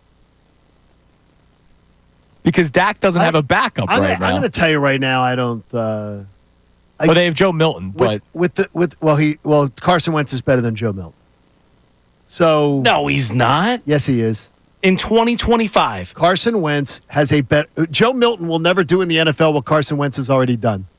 I'll tell you right now. That's a decade ago. I'll tell you. No, what I'm going to tell you is right now. One's a 5th round pick. One's the 2nd. You're talking about somebody to just come in and run a team for a game or two.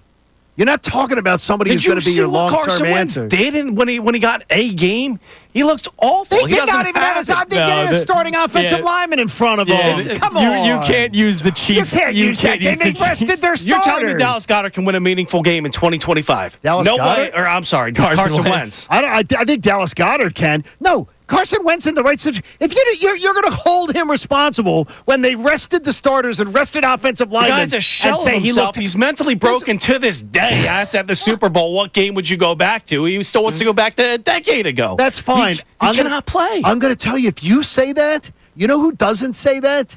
God, what am I saying? Sean McVay. Sean McVay, notably maybe the best offensive mind in the NFL, didn't feel that way. He didn't feel that way. A year he ago. Believed, but he also believes in it. But as a backup guy, you have him around. He's a guy who can step in. Now, Joe Milton is an intriguing prospect. Joe Milton is intriguing. Very intriguing. I would take him as the 3rd quarterback in the Eagles right now in a second, to see what he could do. Oh, that's why the Cowboys traded for him. I love the idea of Milton. But as a developmental guy that you could potentially use. But stepping in for a team that has aspirations, no. Carson Wentz is not going to do anything on a team with aspirations, even if you need a game or two. Why did Andy Reid think it? And then why did he bring him back? Andy Reid he went Gardner Minshew over Carson Wentz. Because it's a backup quarterback that you're signing a contract to. You're bringing somebody in. These are the guys, the brightest offensive minds in the league the last 2 years have said, yeah, I'm okay with him being the backup. And they're running out, aren't they? Aren't they running out right now? Brendan Gunn said, no, we must be off. But typically, when I say something, you got to do the opposite. Brendan, what's your draft grade for the Eagles? An 11. Give us a text message there, Gunner. Yeah, we got Bruce checking in saying, did somebody pee in John's cereal this morning? Because why is he so disappointed with the draft? I didn't say disappointed. Didn't say that. Underwhelmed. I expected a lot more. I expected when you've got a bunch of picks, that those picks are used to leverage and move around and move up, not to move back and to acquire and to tell me, well, we got a bunch more picks for next year. I'm about this year, all because of my partner being such a radical, wanting his D word. That's what it is. The road to repeat. The road to repeat, By the way, write that down because it is. We're using that. Scott's probably already got it in a promo somewhere. It's the road to repeat every morning with Kincade and Salciunas. And just don't let the Sixers hear it because we don't want 10 wins again next year. That's the road to ramp up. All right. We're getting that one coming up soon. Oh, my gosh. All right, coming up next, we have our Kincade Salciunas Key 3 best minutes from today's show. But before that, let's preview a little Phillies Nationals. Can the Phillies continue their winning ways? Well, they get a day off today, so that's good. That's right. They finally beat the Cubs 2 of 3, and now we look ahead to this week. That's a nice win. And they needed it, man. They needed it. They'll begin their series with the Nationals tomorrow. It is Kincade and Salciunas here on 97.5 The Fanatic. Philadelphia Union Soccer. One by Sullivan. Whips it across.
Salciunas, 97.5, the Fanatic. $175. Hey, listen, man. It's amazing. Don't hate the play, hate the game. So Phil's off today, much needed day off, which is why you were able to use your horses in the pen yesterday, and it also helped that you won 10-4. You also used Saturday. the nag, Romano. Yeah, look, he looked better. He did look good last night. He looked better yesterday. Yeah, it looked good. So the Phil's off today. They begin their series with the Nationals tomorrow. The only starter that I see listed is Zach Wheeler. So is that signs toward Ranger Suarez potentially? I think Ranger is was on target. He was on target, so hopefully that'll be the case. Because what? Luzardo went Saturday. Nola goes yesterday. Luzardo will go. Wait a minute. Taiwan was Friday, I believe. Luzardo will go Thursday by normal rest. So that means the Wednesday starter that is to be announced could potentially be Ranger Suarez. Let's hope it is. Yeah, I hope so. It'll be good to see Ranger. Look, when he's effective, he's very well. They need very him. good. They need him. Yeah, you need to get Taiwan Walker out of the rotation, even though he hasn't done. He hasn't killed you, but you know how I feel. Like at some point, it's going to end. And look, he had the one really just bad inning. He didn't. No, he did. He gave up 6 in an inning. Yeah, and then the other night he only pitched 3 2/3. Was it Friday night? Correct. He gave up 2 early, got into a base loaded jam in the first, gave up 2 in the second. Yeah, so they're probably like, all right, we're playing with fire here, so let's get him out. Yeah, I mean, and that's he pitched 22 innings, and he has an ERA of 2.78. 22, and that's coming after what, the first start where he went 6? Correct. Right. Yeah. I mean, it's not bad, man. But I mean, he's done a lot. He's done more than anyone could have potentially asked for. Well, let's see those so innings far this season. Let's see on Aaron Nola. He's pitched 12 more innings and double the ERA. It's gone down though. It's down to 5.4. Went down yesterday. He had a good outing yesterday. It was a great outing yesterday. All right, I want to check our text line. I do want to know, selfishly, did anyone follow up with my call for the people that are saying, who cares about the prank? It was Shador. The same kids may have been the ones that called Tyler Warren and Kyle McCord, 2 local guys that we all love. Did anyone follow up with a different response? Somebody just said, I feel bad for those kids, but when it comes to Shador, you reap what you sow, and karma comes back around. Oh, that's terrible. Come on. No, karma shouldn't be delivered by these little a-holes in a frat house. Here's the karma. All right, here's the karma. He fell to the 5th round. That's the karma for any bit of potential bad interview process that he went through, right? We're basing things off of reports that he wasn't prepared. He wasn't fully paying attention. He had the headphones on. I saw one report that anytime he gave an answer that was very confident, there were people in the room that were like cheering him on. And, if that's what dropped him, okay, that's the karma. Getting a prank phone call from the defensive coordinator of the Atlanta Falcons' son saying that you're getting drafted and then saying, oh, just kidding, you have to wait longer, that's not karma. And for that texter to say he feels bad for Warren and McCord but not for Shador Sanders, that's messed up. That is messed up. That's totally messed up. First of all, there's no controlling Deion Sanders. There's no controlling Deion literally polluting the waters for his son. That's on Deion. And I feel terrible for Shador Sanders. That, first of all, I think he didn't have a mature adult to rein him in, and his attitude was terrible. I mean, it's terrible. And if you're talking about going into meetings, you walk into a job interview with teams wearing headsets that you then have to take off. You're walking into a freaking job interview. Yeah, and it's also important to put things in perspective. How many 21-year-olds do you know that are just they're unbearable? Like just their attitude. There's a lot of them. Not the majority of them, but Shador Sanders is not that much on like some other kids that age. No, of course, including Jeff Ulbrich, who is the one that's making Jax Ulbrich, who's making this stupid prank phone calling. All right, what else we got on the text line? Yeah, let me get it up. Not my credit cards. Why are they coming up on my phone live on the air? Here we go. What is that? What is the credit card number? The numbers. What's the code on the back? I'll give you my social too. And then They told me I was the Prince of East Jabib's long-lost descendant, so I did that over the weekend. Nice. You got $1 million coming your way. I do. I cannot wait. I'll see you guys later when I don't show up. We got Andrew in Georgia checking in, saying I spent hours of my life listening to, reading about, and watching the draft day. I'd say I'm satisfied with this weekend, but to be honest, nobody really knows what these young men are capable of when it comes to the NFL, so we'll see it when they produce on the field. Yeah, and that's why, again, not trying to speak for John, but you're underwhelmed because they did have a third-round pick that they did not use the selection for. They traded back. And if you just base things off of statistics, majority of starters in the NFL, round 1, then round 2, then round 3, then round 4. And if you trade out of round 3, that means you lost the chance at X% of a starter. All right, you had the numbers. Yep. Not you to lost speak out. for you, No, but- it is. 75% of starters in the NFL were drafted this year. Of the starters were in the top 4 rounds of the draft. And if you're an undrafted free agent, you are more likely to be a starter in the NFL than if you were a 5th-round pick, a 6th-round pick, or a 7th-round pick. Bottom line. And you traded out of the 3rd round. Yep. Now, again, I like Ty Robinson. That's great. Let's go. And that's about as far as my knowledge will take you. You know, rounds 5 through 7, let's see what happens. It's probably special teams players.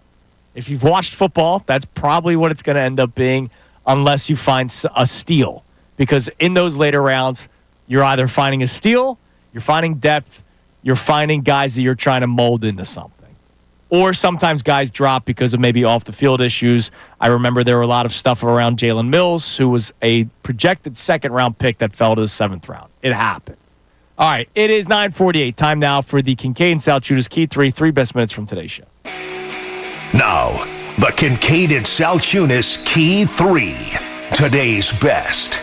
You seem like upset. I'm going to tell you, I'm underwhelmed is the word I shared. I like what they did in their first 3 picks. I love the first 2 picks. All right, so you're not a big Ty Robinson. How about this? The first 2 picks I love. Love them both. Love both players, and I think both players were value where they got them. Yeah, Andrew Makuba was a guy that was around that 70 range. The Eagles got him at 64, probably because they didn't want to trade back and miss out on him. Our man Andrew DeCecco was a big Andrew Makuba fan. So that's great. I love that. I trust that.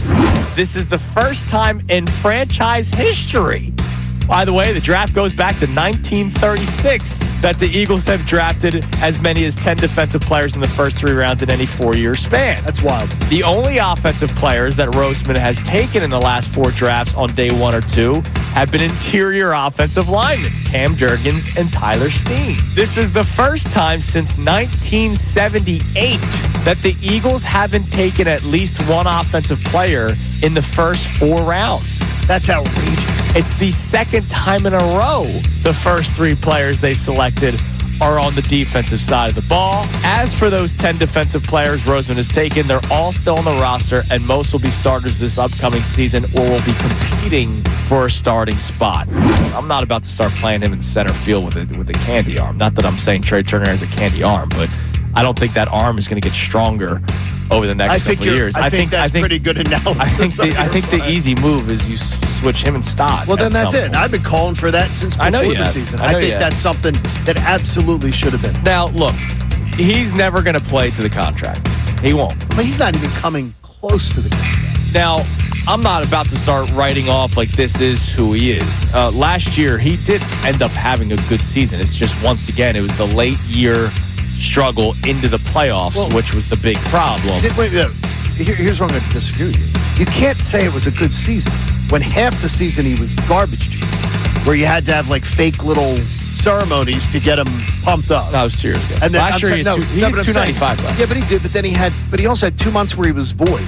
And at the end of the season, he was one of the biggest holes in the lineup. 2 years in a row, not delivering in the postseason too. Right, no, and that's why I'm saying he's not. But he had living up voids to in the regular season too last year, even where the numbers look good, but giant stretches of 4 weeks, 3 weeks where he's lost, and that's a problem. He could still do it, but the thing is, he's not the dynamic player that he was with the Nationals. and that he was with the Dodgers when he helped them win the World Series, right? He's not that dynamic player anymore.